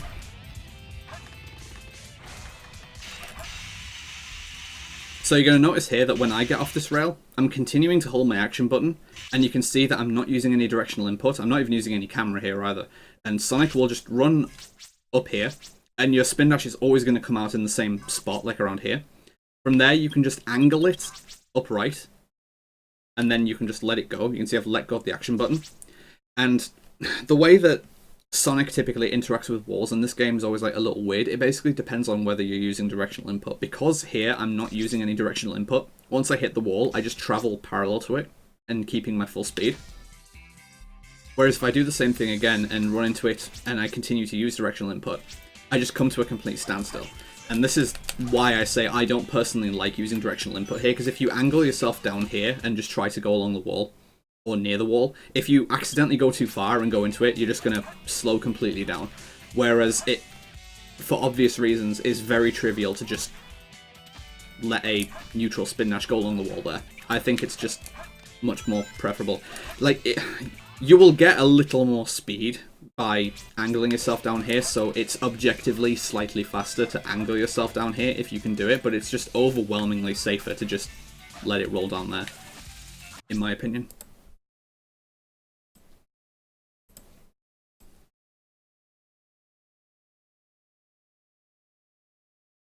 I didn't think that was actually lined up correctly. That's an interesting one. Because it looked to me here like you were a little too far to the right, and you're also a little further away from the door for my liking. I've been saying for a while that I personally think if you are a little closer to the door than you think you need to be, this trick is just infinitely easier to hit for some reason. Hopefully I'm not going to make a fool of myself here. I think I've already had a ghost grab here as well, which I'm convinced this actually changes the way this trick works, but whatever.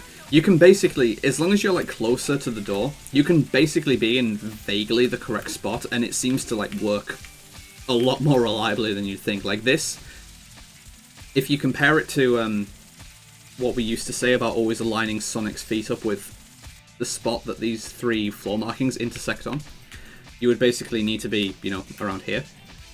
But if I put myself like off too far to the left and I just get closer to the door, I think this is still going to work. Yeah, there you go. Like, I don't know why, but being a little closer to the door, it just massively increases the margin of error that you can run with and still get the door clip. So that's something that runners in general should be looking into. If you're struggling with the door clip, try doing it slightly closer to the door, and you will actually see a much greater rate of success. I will be very surprised if you don't have a greater rate of success by being closer to the door.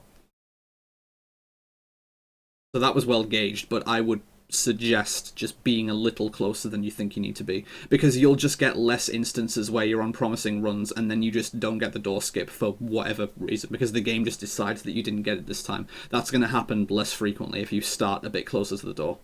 And then this, I don't know, this was really weird. The way you entered the hallway here, I'm not entirely sure what happened here. Yeah, there's just this movement quirk that happened here I don't really have an explanation for. Like, you are on direct pace here and then you just veered off to the right here. I'm not entirely sure what happened here. Yeah, you were wiggling a little bit there. I'm not entirely sure what you were doing there. But then this caused an issue here. But yeah, again, I'm sure I don't need to tell you how to just do the Pyramid Cave route. I'm just not entirely sure why that happened. So this is currently like a 132 pace if the rest is clean. Something that I've mentioned before, and I think this is like worth revisiting just for general information, that you did get a very nice spin dash onto the rail here. There's a lot of ways that this can go wrong. Part of the trouble that you have when approaching this rail is that the camera isn't straight. Like, if you just hold straight up on the control stick here, you're obviously not lined up with the rail. But for some reason, if you just get to the spot, I'll get to the spot myself.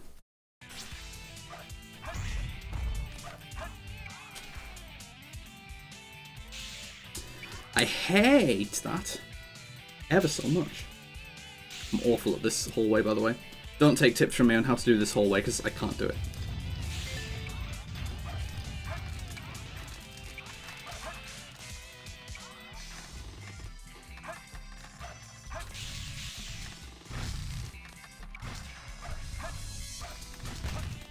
So, I'm pretty convinced that if you consider this like Eggman floor emblem as being in two halves, like if you split it down the middle and you're on the right half here, I'm going to get rid of that guy.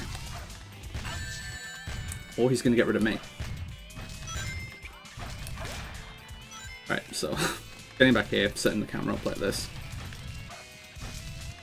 So being on this side of the floor emblem, like if I'm in this right half here, you can see the camera kind of sticks in this weird view where I'm not really going to be lined up exactly with the snake head. But once you cross over into the left half, it changes your, the angle. I'm basically facing the other way. But then once you get up here, you are pretty much lined up exactly with the snakehead. Like, it lines you up very naturally. It doesn't really occur if you just do it from here, that I just... Well, it does, like, to some extent, but I think it's just more difficult to work with, especially at high speed, is the, like, really important factor. Like, if I start from back here, and if I just take a straight path here, it's like, I don't... And that was going, like, relatively slow, and I was still basically not really going to have a friendly setup there.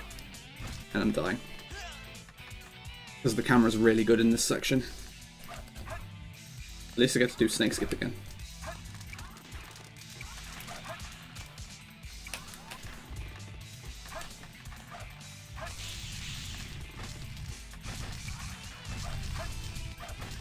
I'm just going full speed. And, you know, I executed it incorrectly, quote unquote, whatever you want to call it, and just, I didn't have a particularly good looking approach towards it.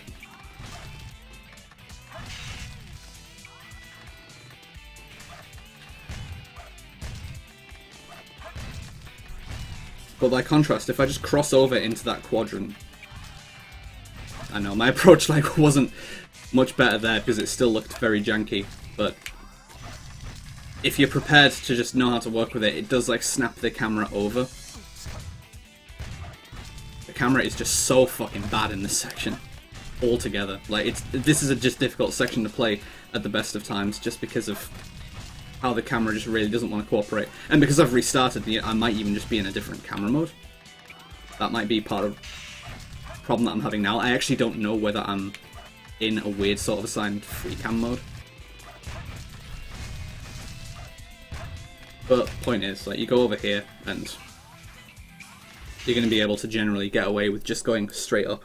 That's a, you know, that's a fucking weird spot though, and I just don't like nasty accidents happening around that rail because there's infinite dumb ways that you can end up on like the incorrect slanted vertex on either side of the snake and just get a gravity bounce like I did over here and risk dying. There's just all sorts of dumb things that can happen in this spot. So I think the from what I'm seeing here, you actually got the next spin dash, yeah, before you crossed over this vertex. That, I think this is, or did you release it after, before going over the vertex?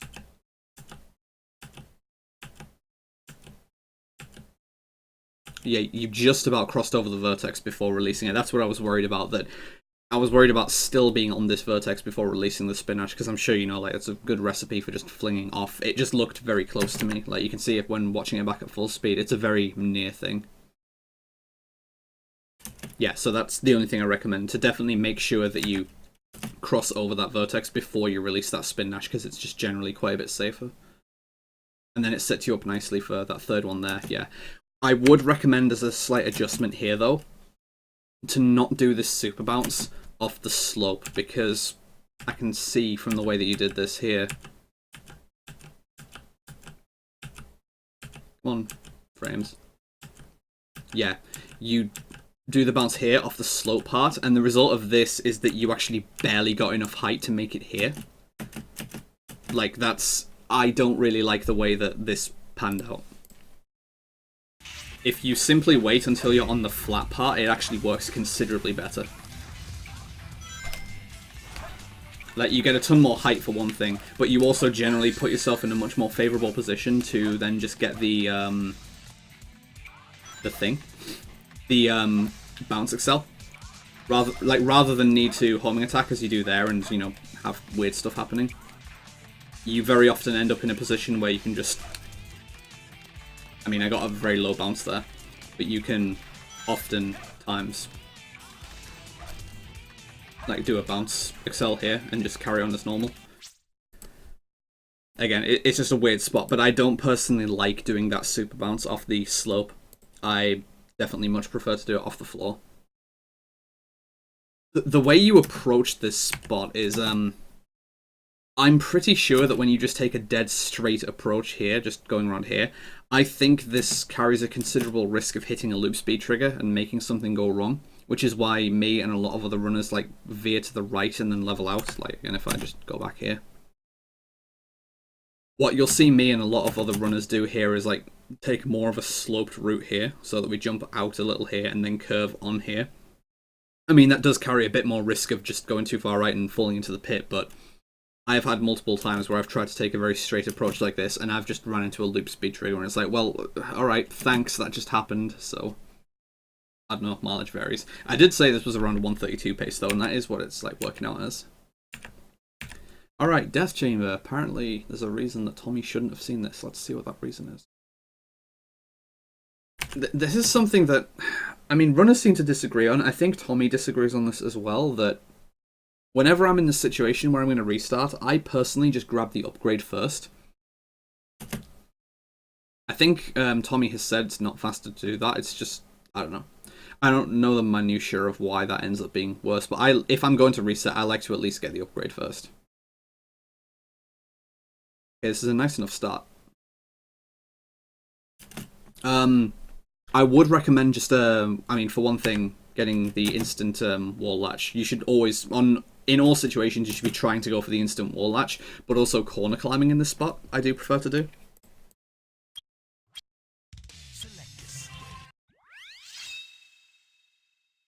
Let's just assume that I'm just going up there as normal.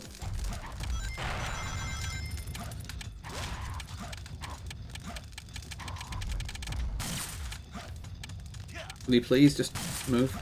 So just rather than climbing up as normal like that, I always just try to, you know, just climb like that. It's just going to end up being a little faster each time if you can do it like that.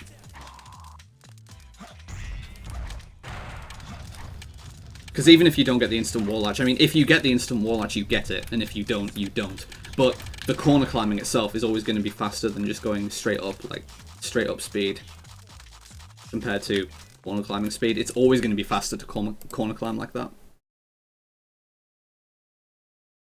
And it appears when you get closer is definitely one of the worst first pieces you can get. I don't disagree with Ethmar resetting the way that he did there. I personally don't like that first piece at all. Probably with more confirmed set knowledge and with the more recent clips and stuff, it's probably more runnable. For Big Marshmallow, I'm not 100% on like what the correct like way to approach this strategically is. As in, like, what I specifically mean by that is, like, since you are going for a death strat here and you need to take damage, probably you can just take damage here, or alternatively you could maybe do something like deal damage to the ghost once, and taking damage on the ghost, that would be the best way to do it. But if you can't do that, I'm thinking just something like okay. So let's say you're getting up here with rings, like maybe it's viable to deal damage like this, take damage there, and then continue fighting the ghost. I'm not entirely sure. Just it's always a little, you know, more preferable to try and be at 0 rings when you're going to do a death strat. But I suppose at the same time, the safest way that you can kill Big Marshmallow is just to be continually digging, and you could just dig up rings while you're doing this as well, I suppose. So maybe it's not worth running with. Yeah, like, you can always just dig up rings like that. So maybe it's not worth taking damage before you reach the ghost. Because, you know, it's basically then RNG at that point if you're going to dig up rings anyway, because I find the same thing happening to me when I go for white dot indicates blue. That I try to make sure that I'm ringless before I dig up the piece, but sometimes I dig up rings with the piece, so it's like, well, alright. So, you know, sometimes it just doesn't pay off. So for that specific piece, if you wanted to hold onto your rings, I definitely wouldn't disagree with that. So yeah, checking for this hint and then just going down here, this seems to be something that is generally agreed on. I will be surprised if it's worth still going through here normally rather than booty clipping. I wonder if Tommy has anything to say about this. If I can at all help it, I don't like taking this route the quote-unquote regular way, especially when that sort of thing happens. Alright. People have previously thought that I'm an idiot when I've made an observation about this, but I think this is just proving something that I've previously said about this right. So I'm just gonna, you know, I'm just going full demonstration mode here. If you're gonna take this route, and I'm not gonna take any disagreements here. If you disagree with what I think is the correct thing to do here, you are wrong. This is the best way to take this section, just from a pure safety and playing the averages perspective. If you're taking this route, what you should be doing is coming through here, killing both enemies, and then getting the switch. You should be killing both of them, because the switch, you could see there when I hit the switch, it wasn't ready yet. So you're not losing time to get both of those enemies. So it's no faster to not get the enemies before getting the switch. But what you are doing, if you get the enemies before getting the switch, is removing the risk of taking a death like that. There is no fucking reason to not get both of the enemies there. Especially because people talk about, like, oh, if you leave an enemy alive, you can get the punch boost as you're going towards it. And, like, yeah, that's true. Like, if I leave this enemy alive, I can then, you know, accelerate. But you can potentially be too fast and hit the cages anyway. So it's just, I don't see any good reason to not destroy both of these enemies if you're going this way. Just always, just destroy the enemies and then go for the switch. There is zero reason to not do this. You will never die if you do this, and it's like, it's gonna be just as fast. I hate seeing that go wrong. There's no reason to not go for both those enemies, and I'm not shitting on Ethmar here, I'm saying in general. Like, when runners don't do this, it drives me insane, because it's like, it's no faster to not kill them. And like, yeah, just don't take deaths in your runs from stuff like this, people. It's not worth it. You're losing time for no reason.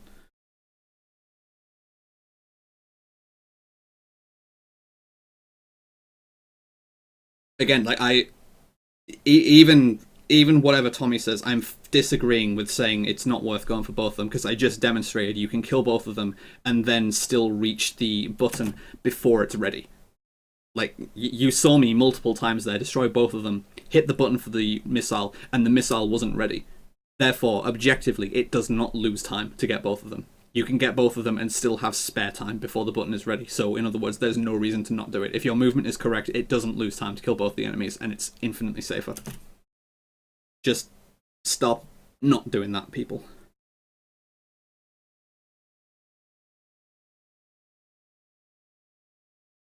Okay, that was close to the camera inversion there, but still went very well. So yeah, nice booty clip on the revisit. So yeah, on the stream, Ethmar's splits are cut off, but I mean, this looks like a 43. This looks like a really good time, right? But according to Ethmar's splits, just off the what you guys are seeing, the IGT for Death Chamber here is a 104, and definitely the bulk of that was, again, the death in the red-blue hallway, and then farming for the respawn piece. So, although it does look like a really good time here, this is, unfortunately, a 104 Death Chamber, which is definitely below average. This was not a particularly good Death Chamber, as Ethmar was afraid of. And again, I want to, like, reiterate this by saying, like, when me going off about how that hallway death went, I'm not just saying, oh, Ethmar's fucking bad or anything. I'm saying, in general, I just want it to be clear to runners in general, to anyone watching this, if you are taking death for that reason, you should be killing both those enemies. Just frustrating. Alright, boom boom. I better see a fucking, well, actually, based on the IGT, I don't know if I'm going to be seeing a restart here. Is it? Okay, yeah, you should be restarting at the start of this fight. Just, yeah, because same reason as Bigfoot and Green Forest, it's just a little bit of IGT save. Well, skipping turn, nice. That looked a little iffy on the approach, but then I think the correct adjustment was definitely made there.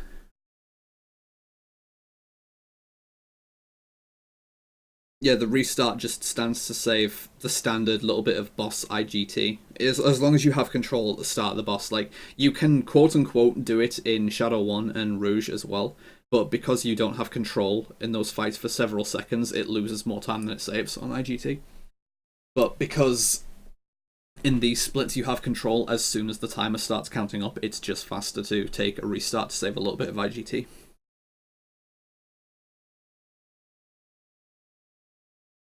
Now, Egg Golington. So an imperfect bounce, quote-unquote, for hit 1, although obviously for doing runs you just want to be getting any bounce at all. Yeah, when this happens, this isn't always like the runner's direct fault.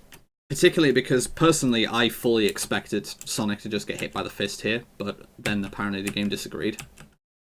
Like, this is kind of silly that Sonic didn't get hit by the fist there, but sometimes just happens. And then if you get hit there, there's little you can do to avoid falling in the sand there. Like, I don't want to say it's random, but again, you don't, as a runner, really have control over it. Again, like that, again, almost falling in the sand there. That's like 2 times that the runner wasn't really in direct control of what happened there, and it just tried to fuck Ethmar over. That's kind of not fair. But the bouncers themselves, like, that was a very, very clean fight. Aside from the falling in the sand, which can't really help, as I said, that was a very good fight overall. Not much to say about it. 0.84 is specifically what you need to be beating for IGT abuse. By taking a restart, you save 0.85 seconds on the clock, and you are always going to need to use at least 1 frame. Like, the earliest you can do it is 0.02 on the clock, which is 1 frame. So you need to be doing it before 0.84 to be saving time, if that makes sense. So conversely, if you do it after 0.84, you're actually losing time by taking a restart. So something that I've like started doing here, and I think with enough practice this can be done relatively consistently, is doing a pivot turn at the start of Eternal Engine here. Hopefully I'm not going to mess this up, and hopefully the input viewer is going to show exactly what I'm doing here.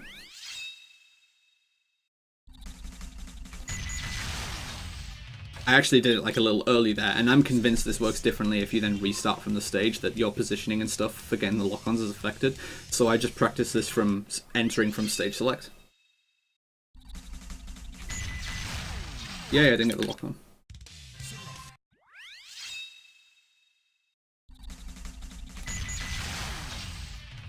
Like, I think if you can consistently do this, that it's a slightly preferable way to start. It's like, it looks awkward, and you know, honestly, it is awkward to perform because you saw that I made a mistake doing it. But since it's the very start of the stage, it's very easy to practice that. Like, you can do an attempt of that every couple of seconds, and I think it's a slightly more optimal way to start Eternal Engine. And now that Eternal Engine isn't a cycle stage, you really want to be saving as much time as possible on it. Okay, that was I agree with that decision to take that additional jump just to make sure you didn't get blocked by the door. I don't think there's any need to veer around the enemy here though, because like, it's visible that once you jumped off here, and waiting until you actually reach the top of the pulley is the correct play here. If you jump off earlier, it actually takes longer to latch onto the next pulley for some reason. That's one of the things the Hero Story Theory task actually gets wrong. They do it slower than is achievable in an RTA run, because they jump as soon as possible off the pulley, and that is actually slower. But you can see here that, I mean, just based on the ring trail, I'll be surprised if Tails grabs this ring. Yeah, you can see Tails just going around, so it's not a straight path towards the pulley, but as long as you're on the general, like, fast pace,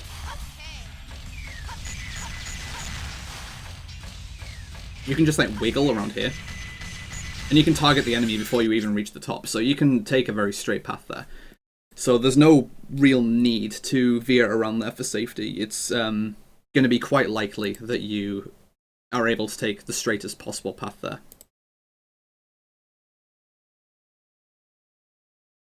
Okay, so this is going to be left side. Okay, this approach to the clip out, I don't really like this method, but if I'm perfectly honest, getting this skip is just more a matter of finding a method that you're comfortable with. So, like, whilst me, myself, in my attempts, I wouldn't be doing this method here, but if this is what just works most consistently for you, then this is what you should stick with. I mean, oh, the pause buffer there, though. It's, I mean, I don't know, I can't really agree with adding pause buffers to this, but again, if this somehow makes the trick more consistent for you on a regular basis, then I guess run with this, but pause buffering in this trick, this seems like a weird way to approach this.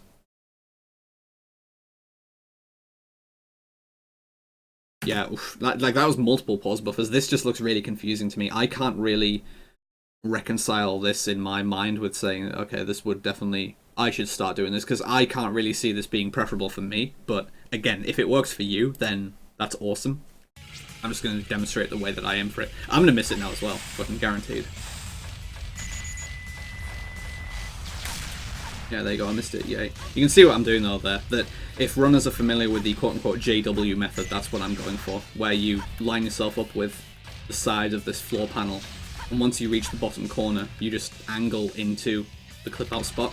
And the point is that at this point where you're facing straight up, you can fire a shot and then continue to use the laser pointer to see where you're going. Like, you can see the laser pointer is lined up with the left side of the boxes. If I was on the other side, it would need to be the right side. And that's typically what you use to gauge your approach angle. And then you just hopefully do it right and get the clip out. That's what I do. That's what I would suggest for people who are looking for a way to do it. But again, in this particular case, in Ethmar's case, if this was just an outlier case where he struggled with it once and then got it second attempt, if that normally works first try, then yeah, keep on doing that. I just know that that looks weird to me and I wouldn't be comfortable attempting it like that myself. This looks like a long drop, actually. Or was it? Okay, no, that was actually about right. For some reason, that looked longer than I've seen, but that is actually the correct amount of time to drop. It's like 2 full seconds of free fall. If I run this back, you can see that he starts falling at like high 32 on the clock, and then he starts hovering again at like high 34 on the clock. So that's like 2 full seconds of free fall. And that does set you up in a good spot to still be high enough to hit the goal ring. But once you approach the goal ring, you have an audio cue before you have a visual cue. So it actually gives you more information for hitting the goal ring. Again, like this particular VOD, this doesn't have audio, so you're going to have to take my word for it. But so second try, this is going to be around about 125 before he's getting around where the goal ring is and having an indication of being near the goal ring. So around this time. So around this time, you'd be able to hear the goal ring before you see the green pillar. Yeah, like, so he's already, like, past, technically where he needs to be. This looks awkward, actually. This is super conservative and safe. This is, like, really, really safe strats. Clearly, because, I mean, I don't really blame him, because, yeah, I absolutely can't blame him, because the most important thing here is just not losing the run once you've got the clip out. To die here would lose all this time. Like, it loses like a minute and a half. But, yeah.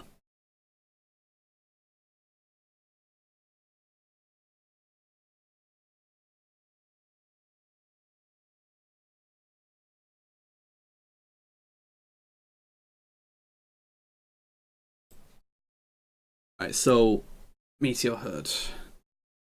Okay, so this is a fantastic first piece. And that's definitely the fastest way to get that spring. I like that. I will insist on Mr. Ethmar and everyone else using the free piece check method for the free piece, though. I'm going to just go back to the footage and show exactly what I mean. So, please. Alright, so because of the way that Ethmar does this, there's only a brief amount of time to get a view here. There's a free piece, piece 3 that's going up and down here, wandering between the second and third levels.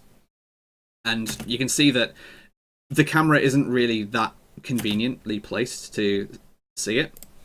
But there's a very easy way to just get an uninterrupted view of it, which is to force free cam. And you force free cam by using both of the camera triggers. So what I mean by this is if I just stand here, so you can see that I'm holding R and it's forcing the camera to rotate. If I then start holding L as well, it fixes the camera in place. So this is what moving with forced free cam looks like. Like obviously most of the time this is like not very preferable. But if you need to have a specific view of a specific spot, then this is exactly what you need, such as checking for the free piece. So you get up here, you hold R for just a brief moment so that it tilts to this direction, and then you continue to hold L with it. So then when you unpause, or just when I unpause here, you can see that it gives me a completely unobstructed view of the opposing wall. So then just do it from the start of the stage. Well, this is the same first piece, so... So you can see that you just get a very long view there, and you can easily see if you have the piece before you reach the rocket, so then you just, again, just one more time. I'm going to pretend as though I've seen the piece this time. Or I might actually get the piece, you never know. So, oh, free piece. So then you can just go over here, hopefully get it before it goes down, and just go straight back to the rocket. Because the real point here is that, again, this doesn't lose time to perform the free piece check. Well, I'm certainly not going to have it now. But, I mean, well, you can do the same thing for front the shortcut rocket, in fact, because if I just go back... So if I approach this spot with no camera control, you can see I don't have time to see where the piece is, and it's only at this point that I can see which piece it is. But if I then go back and I do that with the forced free cam, you get a really easy view of which piece it is you have. So again, it's preferable even for this. So I'm just going to need to, again, start the stage from the start one more time to show that when you're just approaching the rocket, again, like many of the other rockets in the game, it's not ready by the time you reach it. So if I just go immediately for the rocket, I'm still waiting for it to be ready. So you're not losing time by spending a little bit of time to check for the free piece. I can check for it, and it's not losing time to... Because again, even at that point, the rocket wasn't ready and Knuckles didn't grab it. Either way, near Moon the rotating beacon, very good piece 1. Steel drilling tower, so he's just using a ambiguous piece checking method here. You can use the pause screen. Different runners have different methods of checking this. Personally, the method that I use is using the right hand border of the pause menu and comparing it to where the T is. So you can see here that, like, because of my mouse cursor being lined up here, the right hand edge of the pause menu is lined up with the left-hand edge of the T, and this is different to another hint text you can get, where the T is instead basically inside where the pause menu is. It's a very fine difference, but it's worth recognizing because it is 2 different pieces, and those pieces are basically on opposite sides of the stage. The mnemonic that I use to remember this is remembering the color ground that they're on. This is the piece that's on the yellow ground. The T is further to the right of where the other one is. And I'm basically equating that with alphabetical order, as in it's either going to be the one that's on the grey ground or the one that's on the yellow ground. G is earlier in the alphabet than Y, so G is on the left and Y is on the right. That's honestly the mnemonic that I use to remember this. It's silly, but honestly, when you're trying to remember piece methods like this, the sillier the mnemonic, the more effective it will be because it will stick in your mind more easily. So, yeah. So I know from just looking at this that this is the one that's on the yellow ground. And Ethmar agrees. This doesn't look yellow, but this is what the game calls yellow ground. The other one is the grey ground, which is like down here. It's on the opposite side of the stage. But once he goes down here, it is going to be this one here.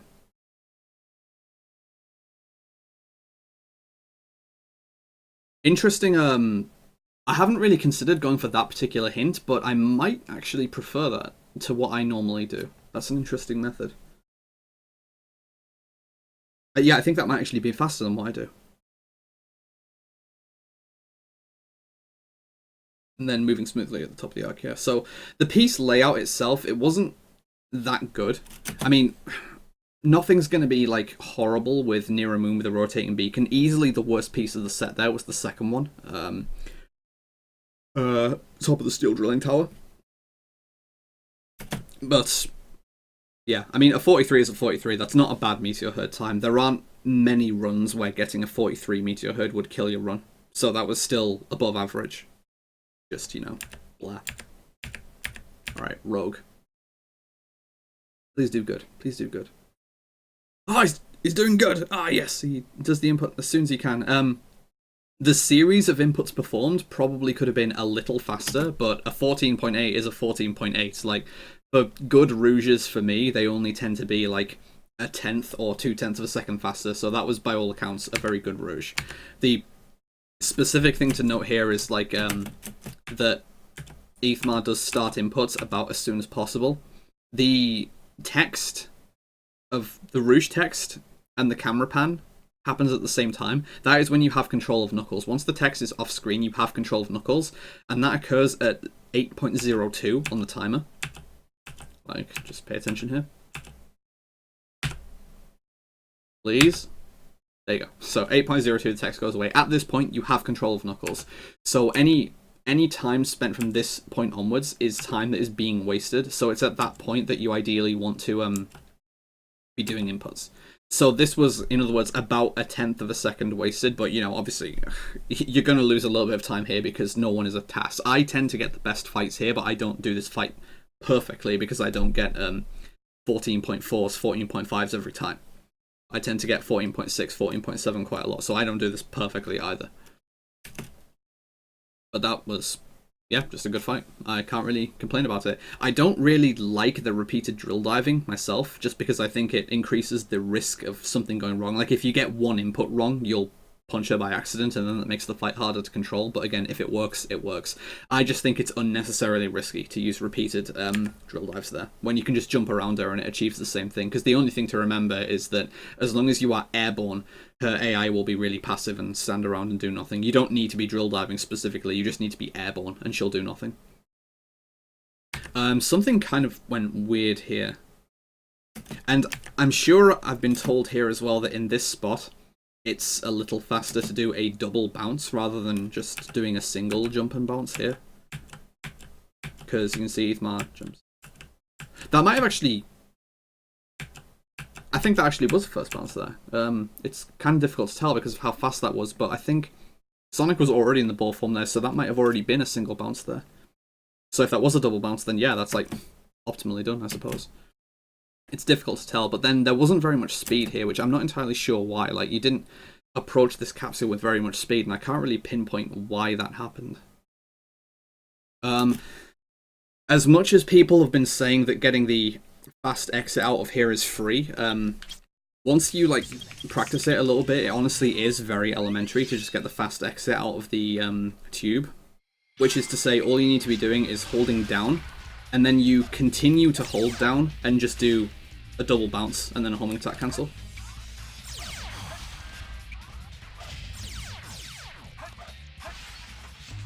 So I'm holding down at this point, and then as soon as Sonic lands, you can just jump, bounce, bounce, and then homing attack cancel at the peak of your bounce, and you should get out without too much difficulty. You just need to be continuing to hold down. Like, that is fairly elementary once you know what to do. If you just hold down and then go neutral, then it will go wrong because the collision on the inside of that little spot is very awkward. But as long as you continue to hold down, that shouldn't go wrong.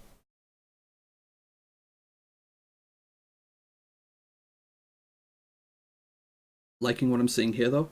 Okay, getting the checkpoint for safety, definitely don't disagree. I mean, you don't want to miss CGSS. That's a very bad thing to do, is missing the CGSS. Very far away from the goal ring here, but as long as the angle is good, it won't really make a difference. I don't know if Ethmar bounces here for extra safety. I mean, actually, yeah, you're close enough to the ring to not need it. That was a very efficient CGSS, actually, and almost overshot, actually. That was just weird. I don't really have much to say about the CGSS, because, I mean, you know, if a runner can do it, then a runner knows what they're doing with it. But that was different to how my CGSSs typically end up. And yeah, it's not too often to see someone not using the bounce and almost overshooting the goal ring. Like, that's not very common.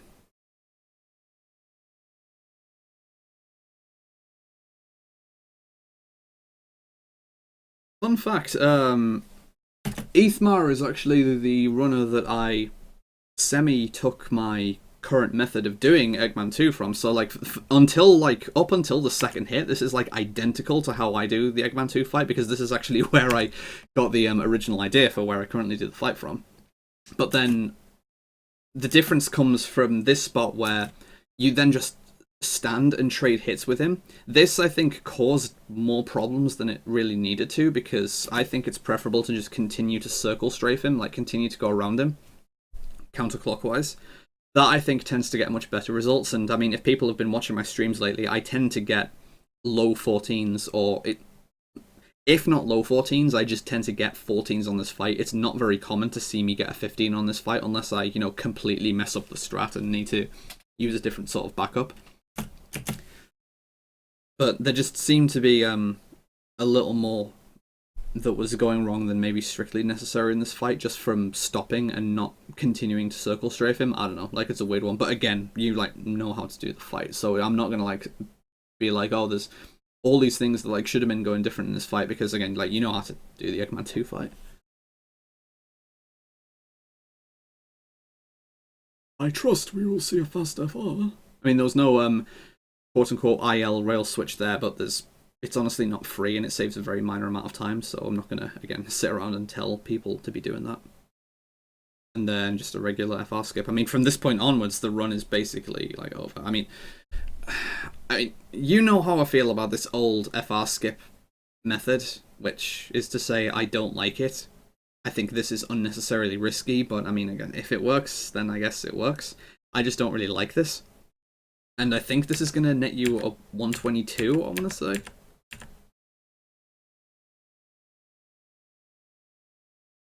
Yeah.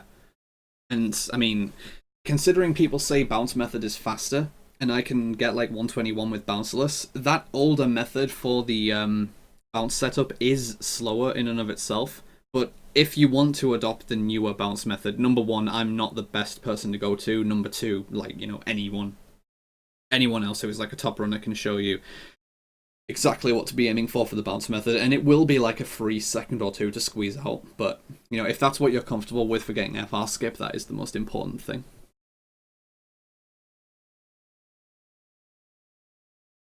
So I want to see exactly when inputs were started here. Because this is the same thing that I mentioned before, that pretty much after 6.0 on the clock, you have control of Sonic. Nice frame skipped there. It goes straight from 6.0 and then the next frame is 6.07. So it skipped 3 frames there. But you can see that at this point you have control of Sonic. So pretty much if you wait until you can see 6.0 on the clock, you'll generally have control of Sonic when you try to do an input. So you want to jump as soon as you can there.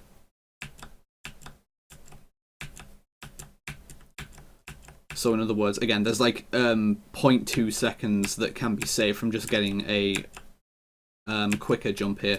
Previous tutorials that I've seen on this fight have mentioned stuff about, oh, you want to delay when you go for him slightly so that you don't have to deal with the stage falling. That is just patently false. You can do the fight as fast as possible and still not deal with the platforms falling. If anything, being more efficient is safer than being less efficient here. So yeah, just because if you're around about this spot where you are just before the platform segment, in this spot it will be the previous platform that starts falling rather than this platform. It's very difficult to explain for me to put into words how the game determines which platform to start falling. Like I know inwardly and just going off gut feeling when I'm in game if I'm in the right spot for the platform to not be falling, but I can't really effectively put it into words. I just know that at this point, this is not the platform that's going to start falling. It's going to be the platform that's behind where the player currently is. You can see, yeah, you can see it's still intact. And it's the platform before it that was falling. So, yeah, like, I've previously heard people saying, if I just run it back, I've heard people saying to the effect of, oh, you want to delay, like, by half a second so that when this hit collides, you are here instead, and that Sonic is at the start of this platform. Basically, people are going with the logic that if you go as soon as possible, it's this platform that will be falling. So their logic is you should do it around here, like Shadow should be here, Sonic should be here, so that you don't have to deal with a falling platform. I can see the logic in that. It's just that, I mean, you can visibly see from this run here that this platform isn't falling, so there's no need to take that little bit of safety delay. And from there, it's just a regular Shadow. Just, again, there's no input cam, but Ethmar definitely knows how to do neutral directions there. 16.3 is a very good Shadow time, and that did come out with a, you'll have to take my word for it, a 34-48 Shadow 2 split. Again, this was part of an all-stories run, so the splits have not stopped here, but the split says 34-48.53, and the IGT is a 23:02.94. So a very low 23 and a very, very good run overall. This, as I say, this is currently the 5th place time. People are calling it 4th place, but that's just because they're looking at the Hero Story leaderboards where Traitor hasn't submitted his most recent PB. So this is currently the 5th best Hero Story PB, just behind my PB by 1 second. So these are like the lowest 23 runs on the board, and then from there it's just 22 runs. So this is like getting near like top level. Very clearly the worst thing about this run was the Death Chamber. Like, if there's one split that spoiled this run, it was the Death Chamber. This would have been a 22 if not for the Death Chamber. Kind of like how in my run it would have been a 22 if not for Hidden Base. Game really likes denying people 22s. Eternal Engine technically was a time loss as well, but you know, the clip out is just really dumb, and sometimes that will happen. Of course, it's true to say like, oh, it would have been 10 seconds or more faster if you got first try clip out, but you can't really depend on getting first try clip out 100% of the time. Sometimes it's just not going to happen, and this was one of those times. The solace that you can definitely take from this is that on future attempts, you have that free time save, basically, that the 104 Death Chamber is not difficult to run against as long as you don't get horrible RNG and take accidental deaths. And the 136 Eternal Engine, I mean, if you get the first strike clip out, you will be saving time on that. I'm just going to quickly run this back and look at what the RNG was like overall. So 19 Wild Canyon. Then the Pumpkin Hill was like a 35. So that's, you know, that's definitely very good. Aquatic Mine was 22. Okay, to be fair, the RNG before that point was really good. So 19 Wild Canyon, 35 Pumpkin Hill, 22 Aquatic Mine. That's even better than my RNG up to that point, and my RNG was really good up to that point. But then you just had a really slow Death Chamber compared to these. But then Meteor Herd was considerably better as well, 43. So like my RNG and my PB is like some of the best on the leaderboard, and yours is a little worse because the Death Chamber was so much slower, but then your other RNG stages were either equal to or better than mine across the board, and that's fucking saying something. So yeah, the Death Chamber was just a considerable letdown there. Overall, though, this is definitely an impressive run, and yeah, I mean, it stands to reason that being 5th place on the leaderboard, there aren't many runs on the board that can stand up to this one. So, thank you very much for offering this up, Ethmar, and I hope some stuff was instructive. I did mention throughout this whole thing, there is relatively little room that I've had for demonstration throughout this run. I haven't really done much demonstration at all. It's mainly just been talking about concepts and commentating about what's going on, because this is a high-level run, and there hasn't been much in the way of me saying, oh, this is a better method, and you should be doing this. But it is what it is, and I hope this has been informative all the same. I will be highlighting and exporting this as normal if you're fine with this, so that, you know, you and or anyone else can refer back to this, and hopefully it can help people get a slightly better run than what they've already got.